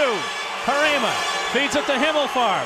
Over on the far side, a shot by Newbury. Got through the goaltender, but didn't find the mesh. Van Ryn off the pads of Mather, who clears it out to center ice. Mike Van Ryn, Windsor making changes. Harema off his skate. Van Ryn again. Just flips it to his Windsor defensive counterpart. These guys play give and take. Back it goes, and Roski has got it again for Windsor. Number 27 to ride out. Ott, it's off Ott's skate. Center ice, nice body check by Van Buskirk on Boucher, who's still looking for the puck. It's long gone. Burnham brings it in, and offside was Ribben, number 39, one of those Russians we were speaking of. Greg Hewitt, 2 big saves. Coming in off of a turnover in the neutral zone. We had mentioned how important Greg Hewitt's been to this Sarnia Sting and how much they lean on him. Here, 1 save, and then sticking with the rebound, never losing his focus. 2 great saves, keeping the momentum going for the Sarnia Sting. And that's why we mentioned a franchise record in goals against, 2.53. In this league, that's outstanding. And a save percentage of better than 900.917. And Windsor's out to test it again. Grant in behind the goal. Trying to make the best use of his reach. There's a long shot that goaltender Hewitt had no trouble with at all. So far, Windsor has had the bulk of the trouble with Sarnia in this game. They trailed by a goal with 5:54 to go in period 2. Back in Sarnia, a reminder, following this hockey game at some point, check your local listings. Sports Central, our old friend Claude Faig is going to be at the anchor desk. And then the big premiere for Jody Vance out of Vancouver is Monday. So join Jody, Sports Central AM. Opportunity to go down there and say hello to Jody and welcome her. VTV in Vancouver. Now she starts in the mornings about the time that you get in at night, right? No, I don't do that. I'm an old married guy. I don't do that anymore. Grant with a puck. You, on the other hand. Sarnia Sting leading 2-1. They have outchanced Windsor dramatically here in the second period, and they have the only goal of the period to show for it. Gleason lost the puck. Here's Johnson in close. Goaltender! Leighton was down, and the puck stays underneath him. Jamie Johnson, good opportunity there. Skating in the slot area off a turnover, jumps all over the loose puck, head up, and at the last second just does not get all of it to get it up over Michael Leighton, or else we have got a 3-1 game. And Leighton commits a little early. Johnson knew what he wanted to do, just couldn't get underneath the puck and get it in the top half of the net. Well, Mike Leighton has certainly made the most of his size. We mentioned he's 6'3", and when he goes down to cover the net, he covers a lot of it. He's done it several times here in that second period, kept his team close. Sarnia pressing again, Newbury in close. There's a rebound to Hare.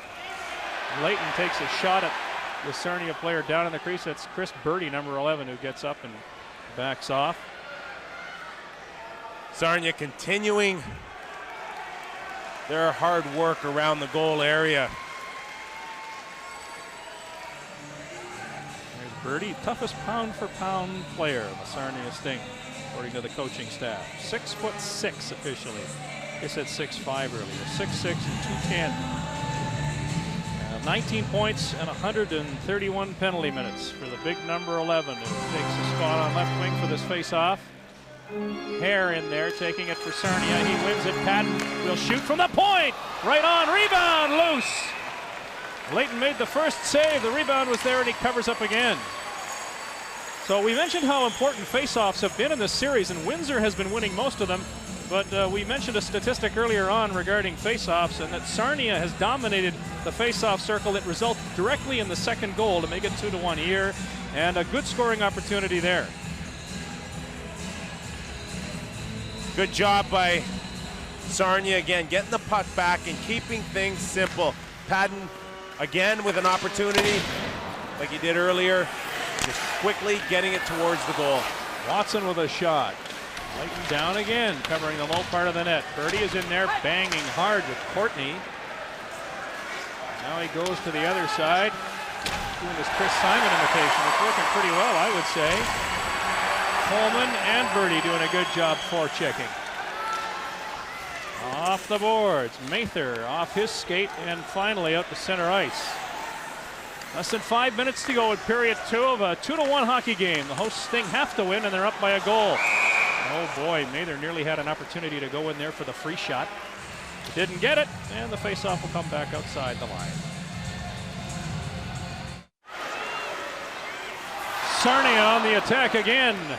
In close on goaltender Leighton. Back the other way come the Spitfires. Ott on the backhand, clears it in. Hewitt swings it around the boards. Off the skate of Jamieson, who takes one body check. It squirts loose. Himmelfarb gets it to the point, not out. There's a long shot deflected. Hewitt would have made the save, but the deflection, I'm not so sure. This one he does make sure of. It's right into his chest. Right into the big B. Well, one of the few shots this period for the Windsor Spitfires, but with shots on goal up around 30 now for Sarnia, it looks like we're in towards a Game 3 type of situation where Sarnia peppered 58 shots on Michael Leighton. They certainly look like they're headed towards those types of numbers the way this game's shaping up again. Well, 58 shots and they lost 2-1 in overtime. Yeah, we were talking about that during a break just a few moments ago, that really the number of chances that we've seen Sarnia have in the second period, they better make some come to fruition, but they've done that. They got one goal, and again, it's 2-1, but they have definitely dominated this second period. And Windsor's just hanging on here, but that's all you have to do in the other team's building is hang on, stay close, and wait for your opportunities, and if they get one and make good, it's a tie game, and then it's next goal wins. Look at Coach Webster. Looks like he borrowed a tie from Roger Nielsen. I don't think he asked us to take any long shots of him today, because I noticed at the bottom of that tie, there's, what is that, a flower or an apple or something? There's some solid intimidation. Guterlin, yeah, it's got to be his lucky tie because it wouldn't be used for anything else. And I'll hear about that after the game. Back we go into the Sarnia end. The Windsor Spitfires. Ott centers it off the stick of goaltender Hewitt. And then Van Buskirk plants him into the boards. Ryu keeps it in. Johnson. Ryu again. Shoots. Some traffic in front. Not a great deal. And really, Windsor hasn't had many bodies in front of goaltender Hewitt, who, given his size, wouldn't be able to see too much. Guterlin now looking for some space. Cut down from behind by Chapman. 5,000 referees were ready to blow the whistle, but they don't have them. And the one who does has finally got his arm up in the air, and we're going to have a penalty, but it's going to go to Sarnia, and it'll be a slash, and it's a retaliation penalty, and it's Newbury getting the gate. Well, I got to give Steve Ott all the credit in the world here for drawing this penalty. Right from in front of Hewitt, Ott and Van Ryn were into it, and finally Chris Newbury got involved in it at the last second and took a meaningless penalty on Stephen Ott for slashing. And I mentioned earlier, Van Ryn and Ott just tangled up on a one-on-one, and this battle continued right up the neutral zone. And then finally Chris Newbury had enough of Stephen Ott here. One little shot here by Stephen Ott was enough, and there's the slash coming in off of Newbury. And the game is all about action and reaction, initiating, not retaliating. And somewhere down the line, these power play chances are going to come back and haunt you.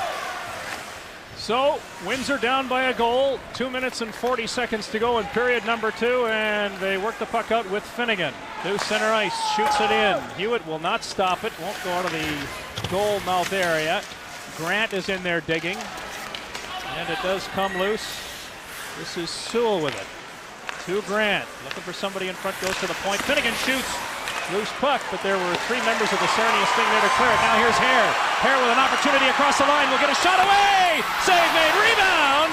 Is turned the other way by, I thought for sure that Johnson was going to take a shot there, but he decided against it. Back inside the Sarnia zone and cleared right on the goaltender, and they're doing a good job nonetheless killing the penalty. Sewell will leave it for Grant. Grant at center ice with Boucher is behind him.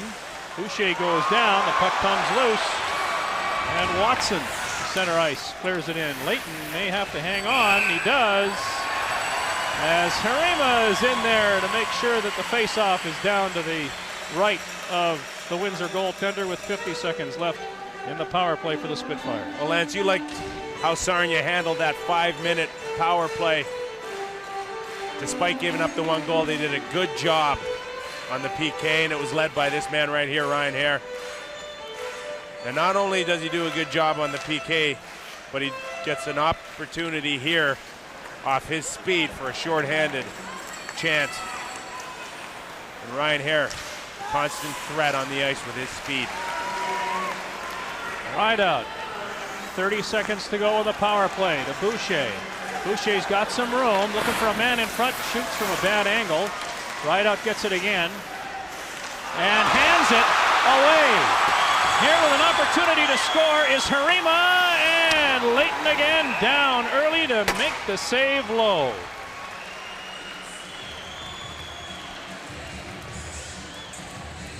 Jeff Harima on a breakaway. And watch the way Gleason forces Harima to hold on to the puck and take that extra step. Here, right out on the turnover. Harima looks like he's all alone, but Gleason does a good job of forcing him to take that extra step, and Leighton was there following him every step of the way, but it was Gleason that really forced Harima to do something that he didn't want to do. 17 years of age, projected first-round pick, they figure. Tim Gleason out of Clawson, Michigan. Halfway to Pontiac from here. We're into the last minute. The penalty is about to expire. Worked in front of the goal, still loose. Hewitt is down. It comes to Grant with a goaltender down. Couldn't get the shot high enough. Grant's got it again. Looking for somebody at the point. Finds Mahan. Back to Grant. Again, they're playing even now. 5 aside. There's a shot, a one-timer that didn't work. It comes to the side of the goal, and a stoppage with 37 seconds even, and a successful penalty kill by the Sarnia Sting.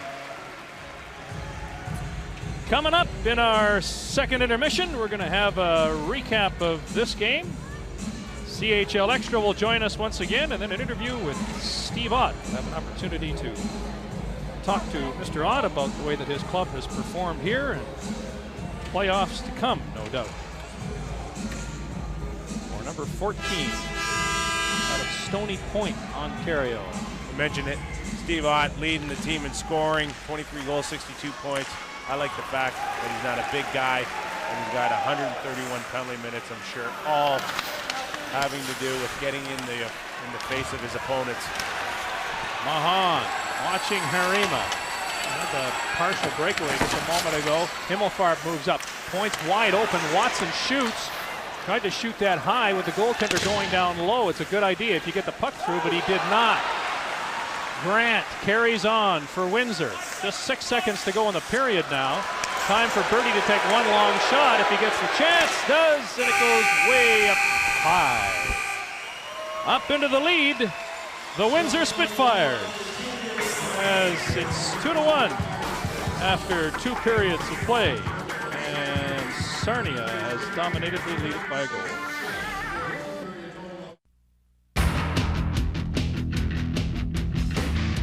CHL Extra, brought to you by Toyota and its dealers. Some suspensions in the news this week in the Quebec League after that stick-swinging incident in Rouyn-Noranda in a game between the Sherbrooke Castors and the host Huskies.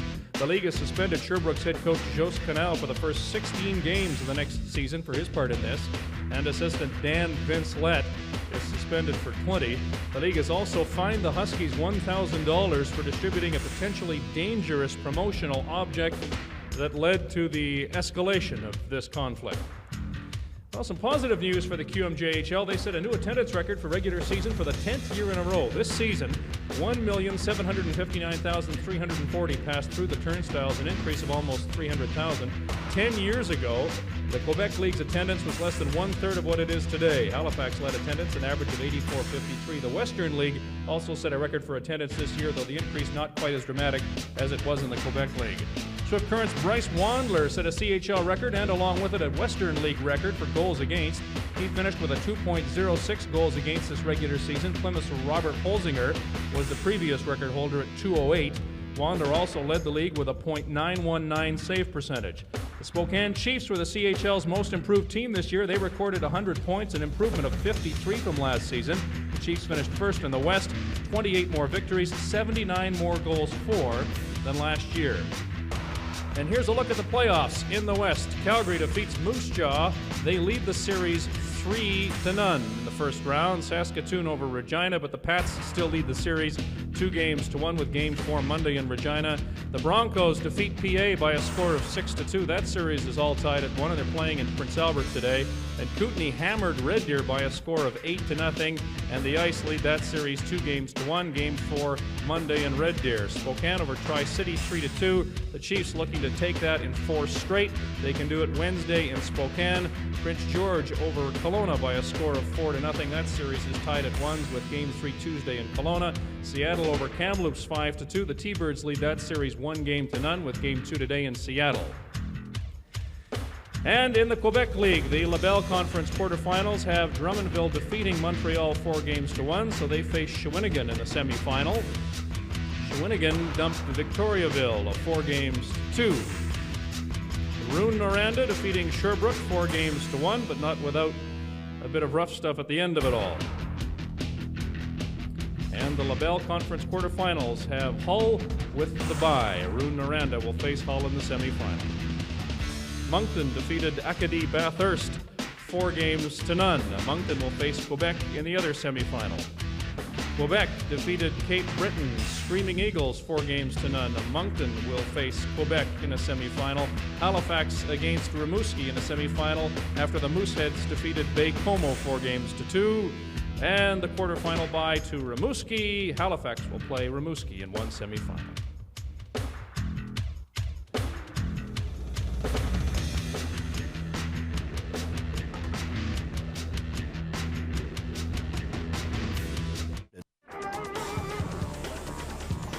The Sarnia Sting knew that they would have to come up with a big performance. They have, at least through 2 periods. They lead it by a score of 2-1. They're on the verge of being eliminated from the playoffs. And Steve Ott of the Windsor Spitfires would be one of those who would like to put them there. Let's talk for a bit about the hockey game, and in particular that second period. How was it out there? It seemed as though they had a big edge in play. Yeah, they hustled out there tonight, and they're coming at us strong, and I think we're going to have to pick up that play to get this series over with. They're just coming out strong, hitting us, and we got to start reacting to that and getting them back. How much of what you did out there against Mike Van Ryn would you like to talk about? It looked as though the two of you had something going for a bit. Oh yeah, you know, Mike's a competitor, and so am I. We're going at it hard every shift, and we're going to be playing against each other a lot, and we already have. And it's all good. It's on the ice, and he's a good guy, and so am I. And we're just going hard as we can. Explain to us, if you can, how a 17-year-old can lead his club in scoring. What's your secret? Really no secret. I got a lot of help from Coach Webby. He's been playing me a lot and getting a lot of opportunities for myself, and I capitalize once in a while, and I just playing with great players also, with Boucher and Kennedy and Mather all year, and they're just great competitors, and I just had a lot of fun playing with them. Well, thank you very much, Stephen. Good luck for the rest of this game, and as far as this series continues, it may be over today and through the rest of playoffs. Thank you very much. Stephen Ott, who led his club in scoring, the Windsor Spitfires down by a score of 2-1 after 2 periods of play, with the third period still to come. Now we are back in Sarnia. Our next NHL game night is in Toronto, about a 2.5 hours drive if you drive the way I do in my old bucket. Pittsburgh at Toronto Wednesday, NHL game night on Sportsnet, 7:30 Eastern, 4:30 Pacific. Well, thank God we found some good help. Mark Schneider's out of a job. Actually, he's out of popcorn is what he is. There, that's his arm on the right-hand side, that well-trained right arm. And that young lady is going to be well-trained by the best. Mark? If she can only do play-by-play. Yeah, well, what do you mean play-by-play? Just kidding. Let's talk about the goaltending, because it's been a big story here. While I think of some snappy comeback, the goaltending in particular, Leighton, has been great once again, and that's why it's only 2-1. It looks like this game's starting to shape up the way Game 3 did, where Sarnia took the play throughout the game only to have Windsor steal it in overtime. I don't think Windsor wants to play with fire again and try to win that way. So hopefully they can come out and give this man here a lot more support. Are you surprised that he's been going down low as much as he has? Well, no, Sarnia's done a great job of creating traffic, and sometimes what goalies will do, they'll end up taking the lower half of the body away and then concentrating on seeing through a lot of knees and ankles, and that's what Leighton's been doing for pretty much this whole hockey game. So now it's just a question of, can he get enough support out of Windsor to start playing in Sarnia's end?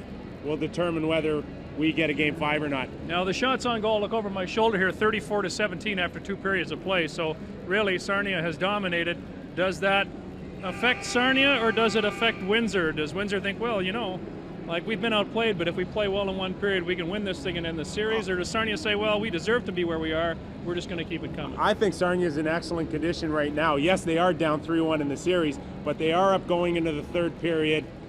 The way you look at it, Lance, before the game is you look at it as 3 games. You got 2 at home. This is one they obviously need to keep the series going, and with the lead and the way things are going, you know, they're in pretty good shape. All right, anybody to watch for in this third period besides the goaltender that you expect is going to have a big performance, or they're going to need a big performance from either Windsor or Sarnia? Well, I think the gentleman that you just interviewed is going to be instrumental in Windsor getting back in this hockey game, Steve Ott. Obviously, he was involved with Van Ryan early in the period, and this is the type of thing that Steve Ott is at his best.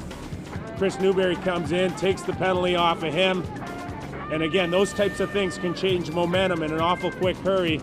I think Steve Ott's not finished with this hockey game. And neither are we. The third period yet to come. The score is 2-1 for the Sarnia Sting, and we're looking forward to what should be a great finish. If it's not the finish of the series, it's the finish of the hockey game. Nonetheless, just as soon as she's finished her ice cream, we'll begin play period 3. CHL Sunday on CTV Sportsnet is presented in part by Molson Canadian. It's a Canadian game. And by Sherwood, proud to serve the hockey world.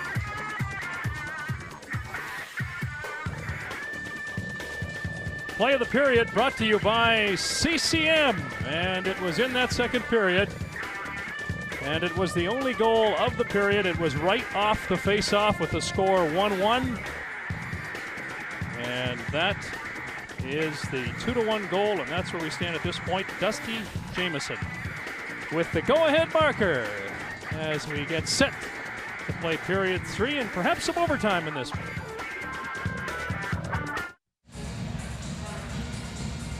And we are back in Sarnia. Just a quick opportunity to have a look at some of the statistical points of note. Brought to you by Coho, makers of the new 3380 titanium skates. Coho, a whole new game. There's the one statistic that means the most to the Sarnia Sting.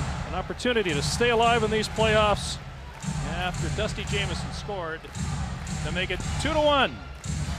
We got 20 minutes left, and as I said just a moment ago, perhaps some overtime. Teams have played it pretty tight at times here. And we're all set to go. Period number 3 underway. Van Buskirk in his own zone.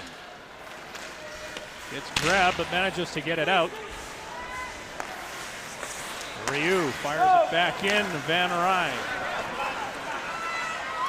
across the blue line with Hare, but he dropped it to Boucher, the wrong colored shirt. It's a 2-on-1. Ott trying to stay onside, goes for the net, and that back pass went nowhere. Shot in towards the defense. Van Ryn to Hare with Jameson, who takes the pass back for Hare. Sloppy passing to start this third period. And now Windsor Sewell brings it out. That was for Ott. Ott will go off to finish the line change. Watson with it. Watson to Jameson, and he just dumps it in. Both three teams try to stay onside with line changes here. Watson gets the puck again to Ribbon at center ice, and that goes high and actually beats the netting and gives a fan of Boston Bruins uniform at the end of the Rickus souvenir. One of the right colors anyway. There he is sitting down. We mentioned 2 imports for the Sarnia Sting. Alexander Guterlin was instrumental on Jameson's go-ahead goal, and this man right here, Maxim Ribbon, another very skilled player. He's great one-on-one and someone that Rich Brown has depended on all season long. Watson, that went off a stick, and back he goes inside his own zone and takes a body check for his trouble. Ribbon being bumped in there. Good job forechecking by Mahan, number 16. Windsor, all they need is one to tie it here, and we've got a different game. So far, it's been all Sarnia. There's a loose puck at the side of the goal as Ribbon lost it. And we have a little bit of jostling at the side of the goal and a face-off. It's time to play the Dodge Trivia Contest. Win this Dodge Caravan 26T family minivan to be given away in our Memorial Cup telecast on CTV Sunday, May 28th. Or win a Roots Leather Melton CHL jacket or a Nike training suit. Phone now and answer this trivia question.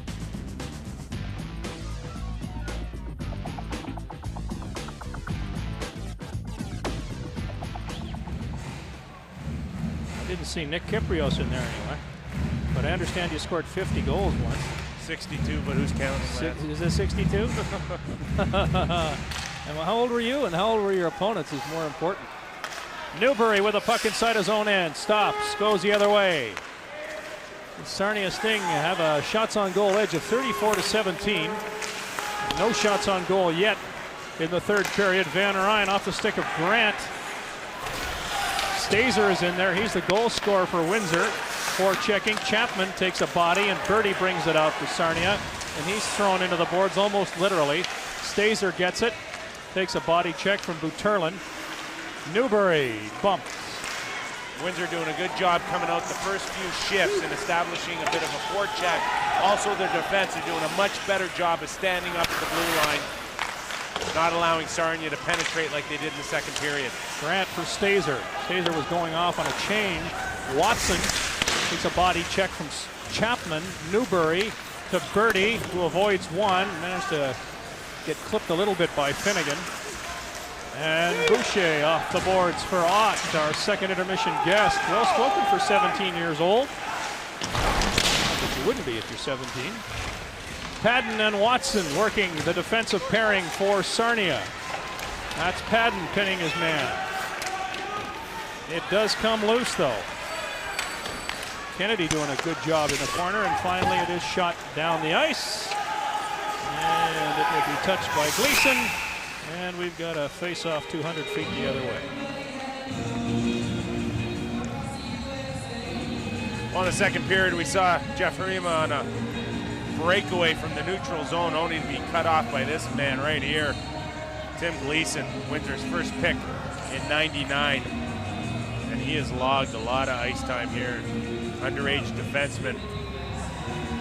What a great year in the OHL in terms of rookies and underage players to really step up and help their hockey club. Derek Roy, Trevor Daly, Sault Ste. Marie Greyhounds. Steve Ott leading his team in scoring as a rookie. The future of junior hockey in Canada looks awfully bright with those types of players. Well, and we're going to have some great junior teams in the next few years too with all of these young players, so it only gets better. That's the idea, I guess. People certainly are concerned about the state of hockey in the growth stages in Canada. We'll see what the juniors provide in the next few years, but you're right, it does. It looks real good. Van Ryn to Coleman. Coleman can't get it out past Ryu. Makes two nice moves. He's got Boucher open. Now decides to shoot himself, but he forgot to take the puck with him. Coleman trying to chip it out, does so. Then follows up. Comes back to Gleason. Sarnia is playing it a little bit tighter in this third period. And Buskirk moves up to center ice to throw a body check and then goes back to his defensive position. Ryu gets the puck. Fedorov is with him. Put into the corner to Courtney. Sewell's in there. There's Fedorov right in front. Save made. Big save by Hewitt. Another shot from the point. That goes off a stick. We mentioned Sarnia's beginning to back up just a little bit, Nick. Shot deflected there, and the Sting will now bring it out. Watson just actually clears it down the ice. And Mather touches. Real turn of events in terms of momentum. We saw second period dominated by the Sarnia Sting. And Fedor Fedorov with the best scoring opportunity so far early in this third period. Coming in all alone on Hewitt. Tried to go low stick side. Hewitt does a great job covering down low the bottom half of the net. No room for Fedorov. And the score remains 2-1. 13 years younger than brother Sergei. 6'4", 205 pounds. He has been used sparingly in this series, although he is a Tampa draft, 182nd in 1999, played with Detroit at the IHL last year. Consistency, a bit of a problem for Fedorov in terms of bringing it to the table every night, but definitely from the people I've talked to, has all the skill to become a solid pro prospect. Well, he certainly has a size, 6'4", 205. Padden for Sarnia. In the corner, the Sting work it out. Now Himmelfarb with Birdie. It is stopped by Leighton, although he lost control of it. Now just dumps it off. Birdie gets it again. Himmelfarb sweeping in there looking for loose change. And Sewell takes it as far as the blue line, and then he's hit hard by Van Buskirk. Harima clears it in. Good decision by Harima. He doesn't have much support. Just get the puck in deep. And doing a good job forechecking. He was until he fell down there. Sewell is in again, number 7, and he comes away with a puck and flips it out to center ice. Windsor making changes. Ribbon gets it up ahead to Himmelfarb. They tried to catch them on a slow change. It wasn't a real bad change, but a slow change. But 4 to center now are the Windsor Spitfires. Grant with Stazer going to the net. So is Chapman. The shot didn't get through. Back the other way. It's 2-on-2. As Ribbon falls behind, there's a shot and a save made to look easy by goaltender Mike Leighton. Well, we cover hockey here. We also cover basketball, of course, and it's coming up later this afternoon. It's the Indiana Pacers and the Toronto Raptors. You never really know from one day to the next what kind of a performance you're going to get from Vince Carter and the boys.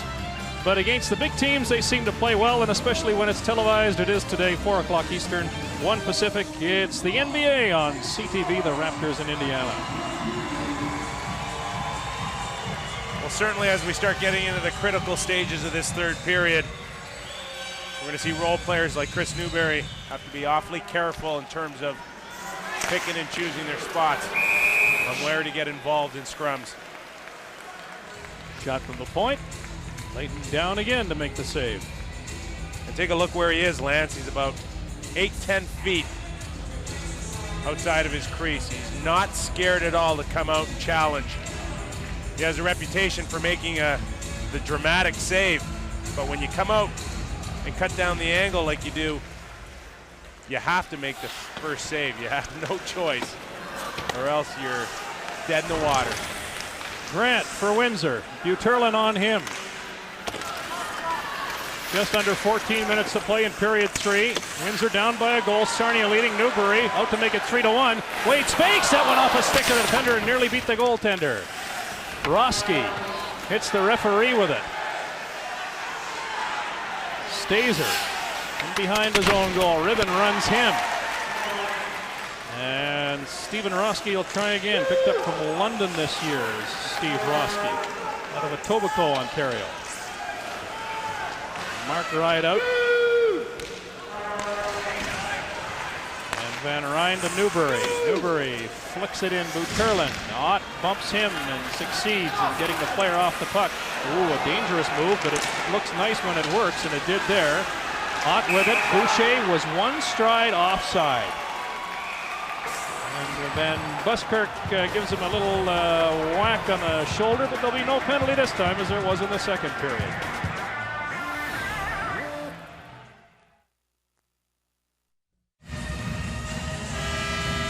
Steve Ott does a good job down low, picking up a loose puck, and then dashing up. Good speed, does a good job staying with the puck. Offside on the play, but we mentioned Steve Ott in his first year in the OHL. Tremendous amount of maturity shown throughout the season by this guy right here. And he continues to be a thorn in the Sarnia side. Nice chat there with Jeff Harima. What do you think the MVP. Oh gosh, his MVP, I think, in the top prospects. Harima was saying, geez, that's pretty good, Steve. I'm sure it was nothing of the sort. That happens all the time. It's part of hockey. And a shot from a bad angle that goes off the goal post. Windsor in there to tie the game. Ott was cruising once more. Ryu. The nice thing about guys like Stephen Ott is that they love to play the game, and you can see it all the time. He just loves to play it. He's got the puck again to Boucher. Boucher centered it, nobody home. Jamieson is breaking, and he'll take the, well, he was going to take the pass, but a nice defensive job there by Gleason, and it's offside anyway, and we've got a stoppage with 12:23 to go in period 3. Shots on goal 36-18, 2-1 therefore for the Sarnia Sting, and that is the score, 2-1. Well, Rich Brown needed a few players to step in and step up this afternoon. Dusty Jamieson's done a terrific job of answering Rich Brown's call. 2 goals this afternoon, and his speed has been outstanding.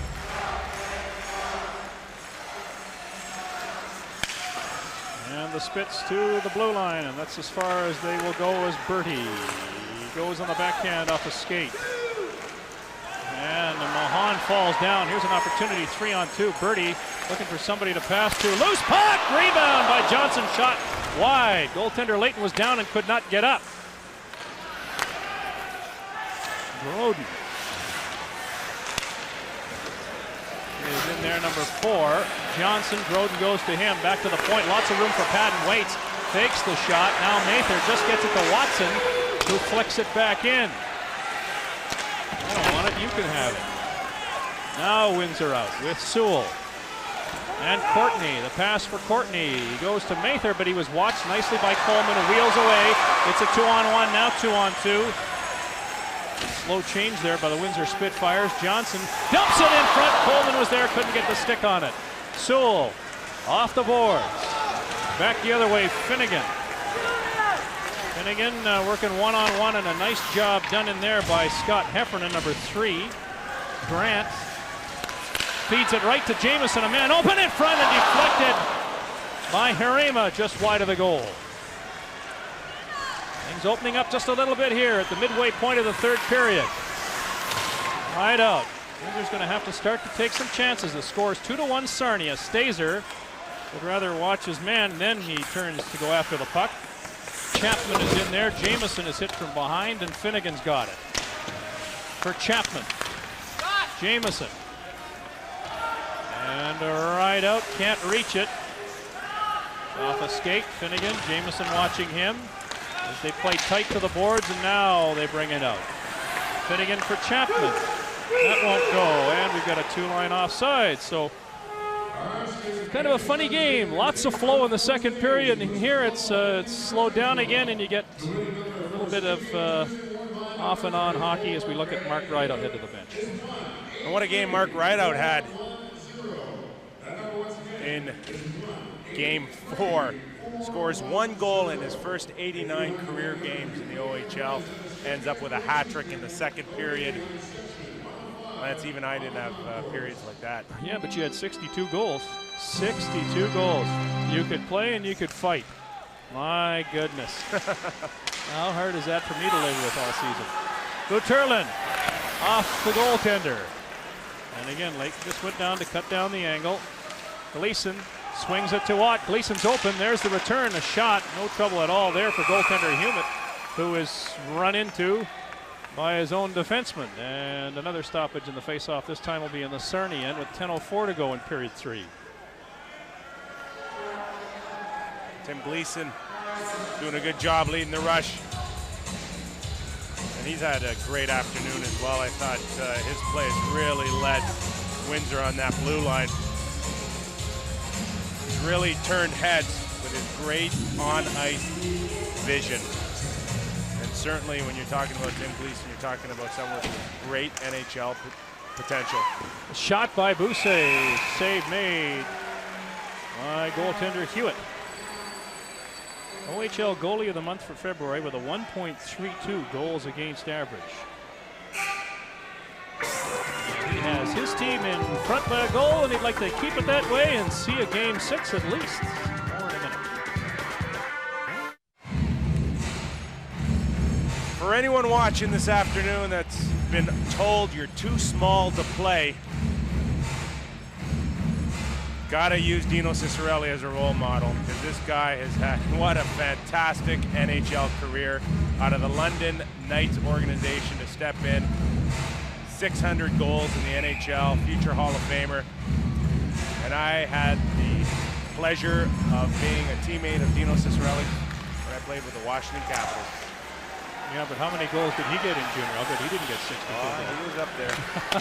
Ribbon. Broke his leg in junior, had an iron rod put in, and was told his career was over. Boucher for Windsor brings it in and meets Van Buskirk. And a stoppage in play.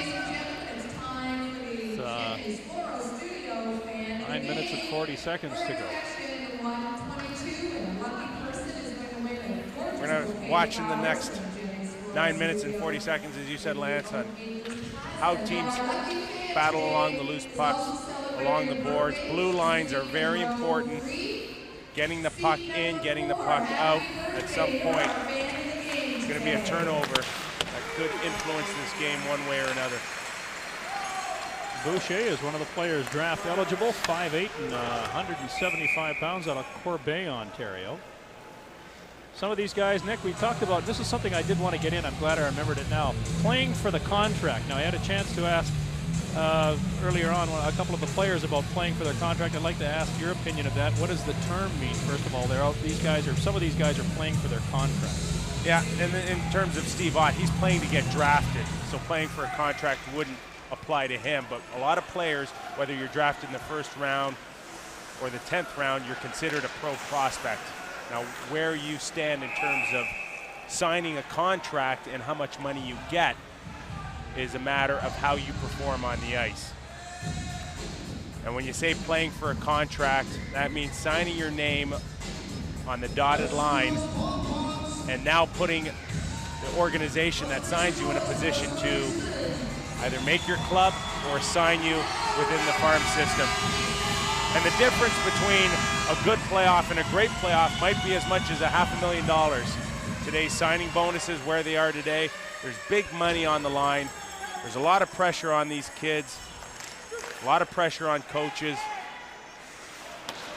Franchises stand to earn a tremendous amount of money with the further they go into the playoffs, and so much at stake this time of year.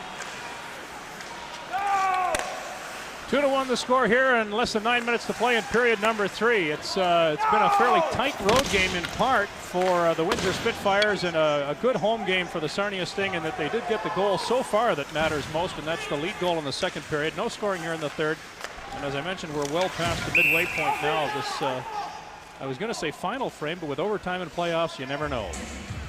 Other things to look forward to include the hockey news. Monday, 7:30 East End in the Ontario region, 5 o'clock in the West and 4 o'clock in the Pacific. Please join us for the latest from around the world of hockey with the hockey news, including a feature on Haley Wickenheiser, who I'm sure had the opportunity to score more than 62 goals in her career, but she decided to pass the puck once in a while. That's the difference between Haley Wickenheiser and a Nick Kypreos. You're still sore about that comment I made about the little girl doing play-by-play. I figure in our little game, you're up 5-3, buddy. I got a ways to go. 8.5 minutes left in period number 3. Finnegan retreats. Leighton will stop it. Finnegan in behind his own goal. Watch to see if the Windsor defensemen begin to pinch deep just a little bit now. And Himmelfarb will have none of it for Sarnia as he clears it right back in. Jamieson on the forecheck. Right out, number 34. To Stazer. Cross on the other side. Padden, one of the big defensemen, along with Watson for Sarnia. You mentioned keeping an eye on Windsor's defense. Real important to pick your spots here. 8 minutes is still a lot of time in the period, and you don't want to give away the game by making a bad decision with 7.5 minutes to go. Hewitt clears it to Jamieson, who is stopped by Stazer, who's got a chance, a shot! And I don't believe that got through. It went off a body in front. It's cleared down the ice. And the icing is waved off. Leighton hands it right to the opponent, Johnson, who's happy to take it and just hang in there for a while and kill some time. Less than 7.5 minutes to go now. Finnegan. It winds up on the stick of Sean Mather. And a ride out to Mather. Clearing it in. Changes on defense for Windsor. That zips at a funny angle off the boards. Ryu goes after it. And we've got an icing call. In fact, the other way is face-offs become increasingly important for both clubs in a tight game with the score 2-1, 7 minutes and 1 second left to play in period 3. Well, Tommy Webster certainly knows that although Sarnia's taken for the most part of this game, the play to his hockey team very much in it with 2-1.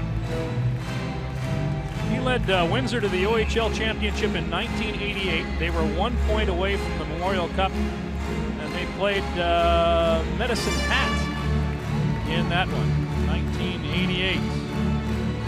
Mark Peterson scored a goal. 7-6 was the final. Windsor's only Memorial Cup appearance. I believe somewhere in the down deep in the bowels of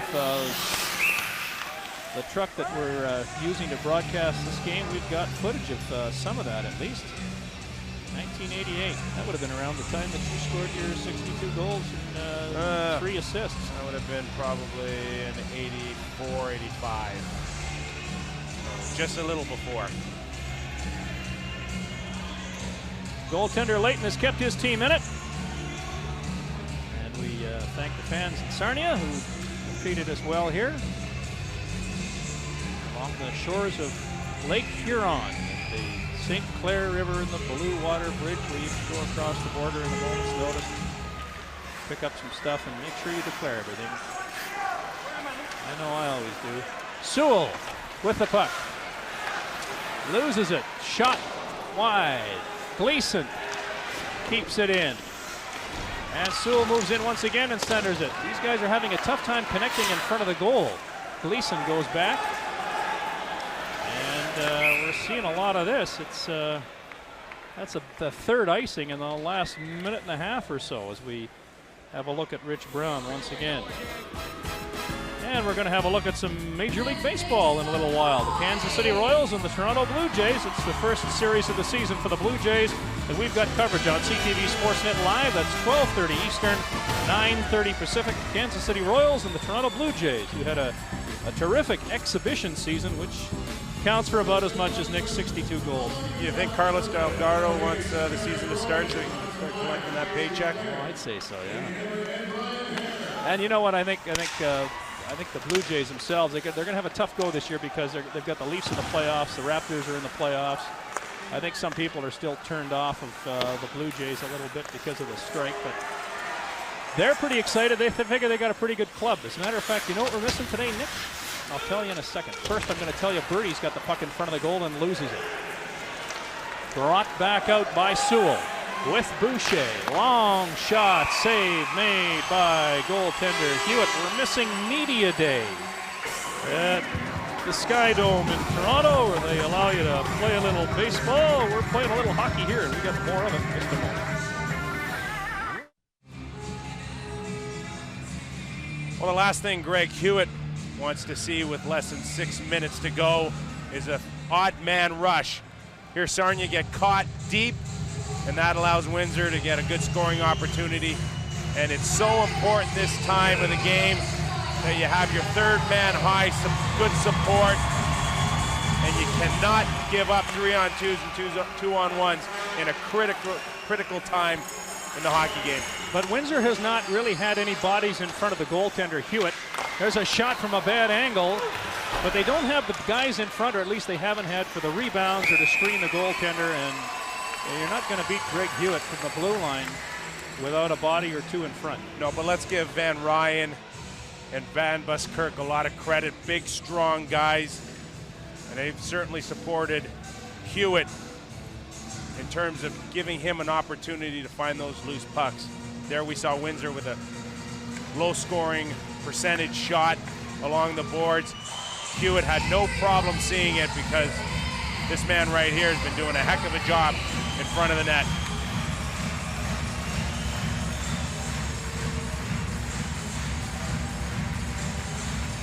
Five minutes and 35 seconds to go in period number 3. Face-off won by Sarnia, but it's loose there now. Van Ryan was the captain of the Canadian team, the junior team in 1999. Puts it out and down the ice. Gleason Just gets it as far as Newbury at center ice. Now it's taken away.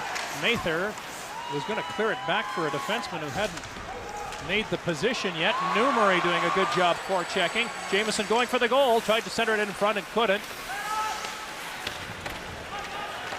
And here is number 8, Luke Ryu. Ott takes over for Gleason. Mather was in there with nobody covering, but they didn't see him in time. Here's Newbury at center ice.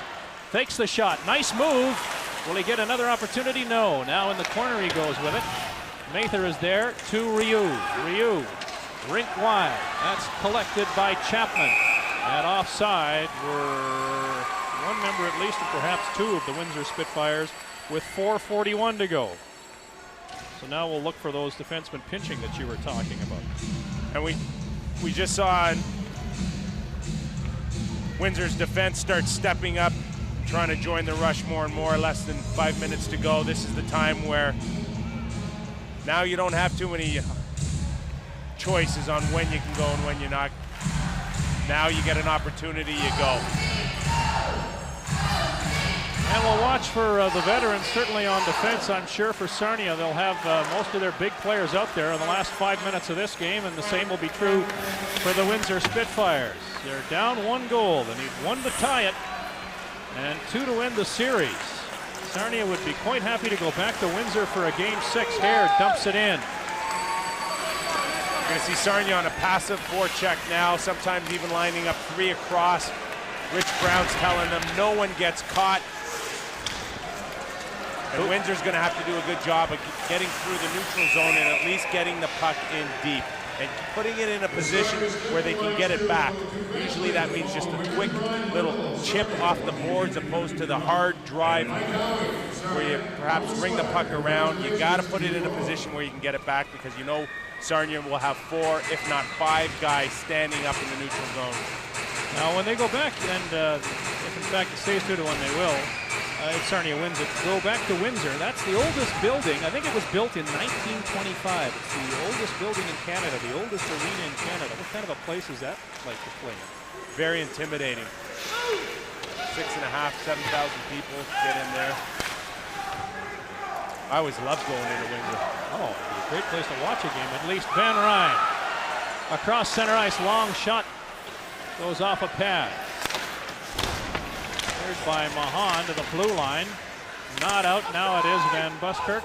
Content with 3 minutes and 35 seconds to go to just flick it back in, and we have another face-off. And our close shave of the game is brought to you by Bic Shavers. Quality you expect, convenience you need, priced right. And it occurred earlier in the game. A shot, 1 close, then back to the blue line, another shot, and off the post, and it stayed out. And that's how close Sarnia came early on to getting, I believe at that point, their first goal of the game, our close shave. And there have been a few, particularly in favor of Sarnia, with Windsor defending. Windsor trying to go on the offense here now. Grant moves in, jumping into the play. Here's an opportunity for the Spitfires. If they can work it to the front of the goal, they can't. Boucher, who's seen a lot of ice time, flicks it off the stick of Himmelfarb, and then Himmelfarb does a great job tying up his man, and there's a 2-on-1. Himmelfarb with Harima to Himmelfarb, back to Harima! Nice defensive play by Tim Gleason, number 6. Back the other way, less than 3 minutes to go. Windsor down by 1. In the skates of Watson, and he just clears it off the boards. That will go right on goal. Both teams making changes. Gleason again through center ice. That pass did not connect. Van Ryn hits Boucher. Boucher turning the other way. Was looking for Mather, but Mather hadn't turned around. Jamieson by himself. Long shot. That went off the stick of Finnegan and high. And again, it's Finnegan gathering speed at center ice. And there by himself. Mather trying to tie up 2 Sting. And it comes to Rideout, who dishes it quickly to Finnegan, who turns at center. Back to Rideout, and offside was Kennedy by a stride. And boy, with 2 minutes and 18 seconds to go, you don't want to get caught making that mistake. Eric Himmelfarb with a great individual effort down low to pick up a loose puck. And he headed off to the races with Jeff Harima on a 2-on-1. And this is just overpassing here. Himmelfarb, in a great scoring opportunity, chose to pass. It was obviously the wrong decision. And let's give, again, Tim Gleason a lot of credit for getting back there and making Himmelfarb make a decision that he now knows was the wrong one. Puck was hooked up and hit the replay scoreboard. You don't see too many of those in junior hockey, but they've got one here in Sarnia, and most of the replays have not favored the visitors from Windsor, but rather the hosts today. Steve Ott and mates have had a rough go of it. Mike Layton has faced 39 shots, so the next one will be 40, and he's allowed 2 goals. 23 the other way as Windsor has come on a little bit here. 2 minutes and 13 seconds to go. They've got to go full out now just to get this thing tied. And with 2 minutes to go, big number 6, Dan Watson, on the ice, considered one of the best OHL defensive defensemen. He's going to be counted on heavily from here on in. Windsor trying to feed the puck in front, and for about the 6th time that net comes off the moorings. So while we take a break, let's suggest our play of the game is brought to you by Kodiak. And we offer this Kodiak value, service, tradition since 1912. Right off the face-off, second period, game 1-1. Dusty Jamieson, thank you very much. Up high on goaltender Layton, who's blocked everything low today. And that is our play of the game. Unless we have another one in the next minute and 58 seconds. Dusty's had himself a pretty good game, a Montreal draft pick. 18 years of age, considered the best two-way player on the Sarnia Sting. Forest, Ontario. Good crowd. Nice to see these buildings full, and this is a real nice building to call a game from. At the point. And Finnegan. Rideout had no luck. Will turn. Jamieson doing a good job forechecking. Newbury thought about going in to keep it in and couldn't. And Finnegan goes back again.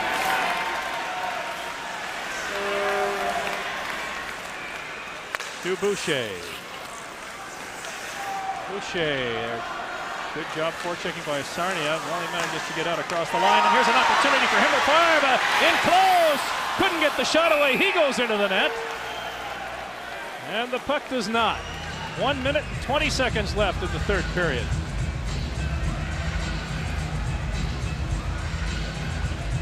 Eric Himmelfarb getting another opportunity. Again, coming down the middle of the slot. This time he can't pull the trigger as Finnegan does a good job defensively tying him up. And with a minute and 20 to go, look for this man right here to be looking for the signal by Coach Tommy Webster. There's the answer to today's Dodge Trivia. Who holds the CHL record for most goals in a season? It is, in fact, Mario Lemieux, 282 goals, 1983-84 by Laval. So that would have been around the time that you played. So you got 62 and he got 282. Yeah, I think he scored a few more after that, too.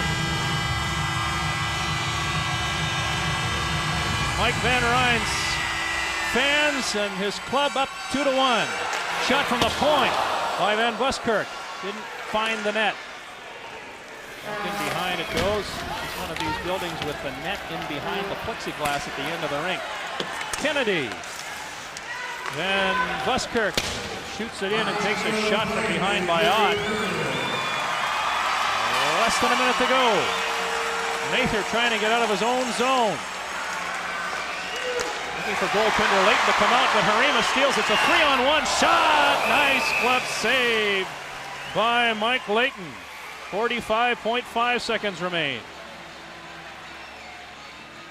Well, we talked about Jeff Harima having a great shot. You certainly saw it there.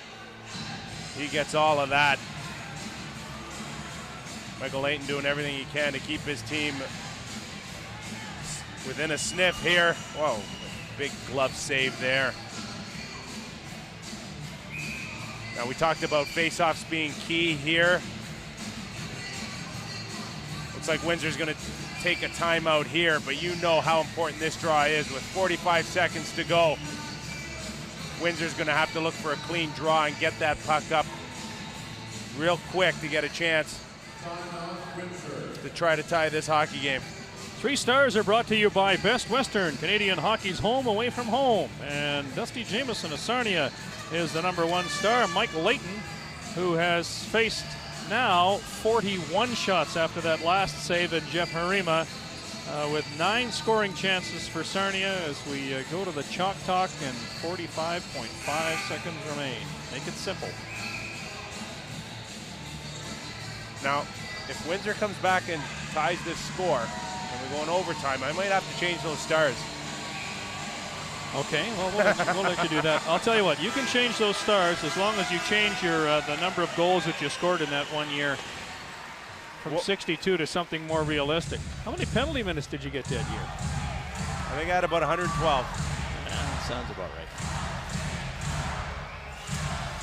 The Sarnia Sting on the verge of forcing a Game 6 in Windsor. Down 3-1. They had to win today. It's not over yet, but they're in good position to do so. Himmelfarb loses the draw, and it's won by Windsor. And out they come with Luke Ryu. He wants to gain center, does, dumps it in right on the goaltender. And Hewitt stops it with 35.5 seconds to go. So they got the face-off in the offensive zone that they wanted, and the goaltender is out. Sean Mather doing a good job winning the draw clean. And between that face-off now and getting the puck in deep off a face-off, 10 seconds. They certainly did what they had to do. And now with a little over half a minute, they'll get their opportunity to at least try to tie this game up. Well, and some scuffling after the whistle has resulted in at least 1 penalty called. I believe that they're going to have 1 aside here. The Windsor player Kennedy is going off. And we'll wait for the other gate to open. It will. And Van Buskirk will take his seat in the penalty box. Now this could end up being very important, as Van Buskirk, who's done a good job in front of the net all afternoon, will now be lost for the remainder of this third period. Well, 35.5 seconds to go here, and the score 2-1. We are going to thank the people out west in the Vancouver area, the Pacific region, for joining us, and tell you that your Vancouver Canucks are coming right up. As I have a look at my watch, I see we're near the top of the hour. It looks as though we're going to take a little more than the time allotted to finish this game. We're looking at about 3 hours. It's going to go over that, so we don't want to keep the folks who are cheering on the Canucks waiting, so we will allow you to head off to Vancouver, and we wish you well with your viewership of the Vancouver Canucks. We'll ask the rest of Canada to stay right here with us.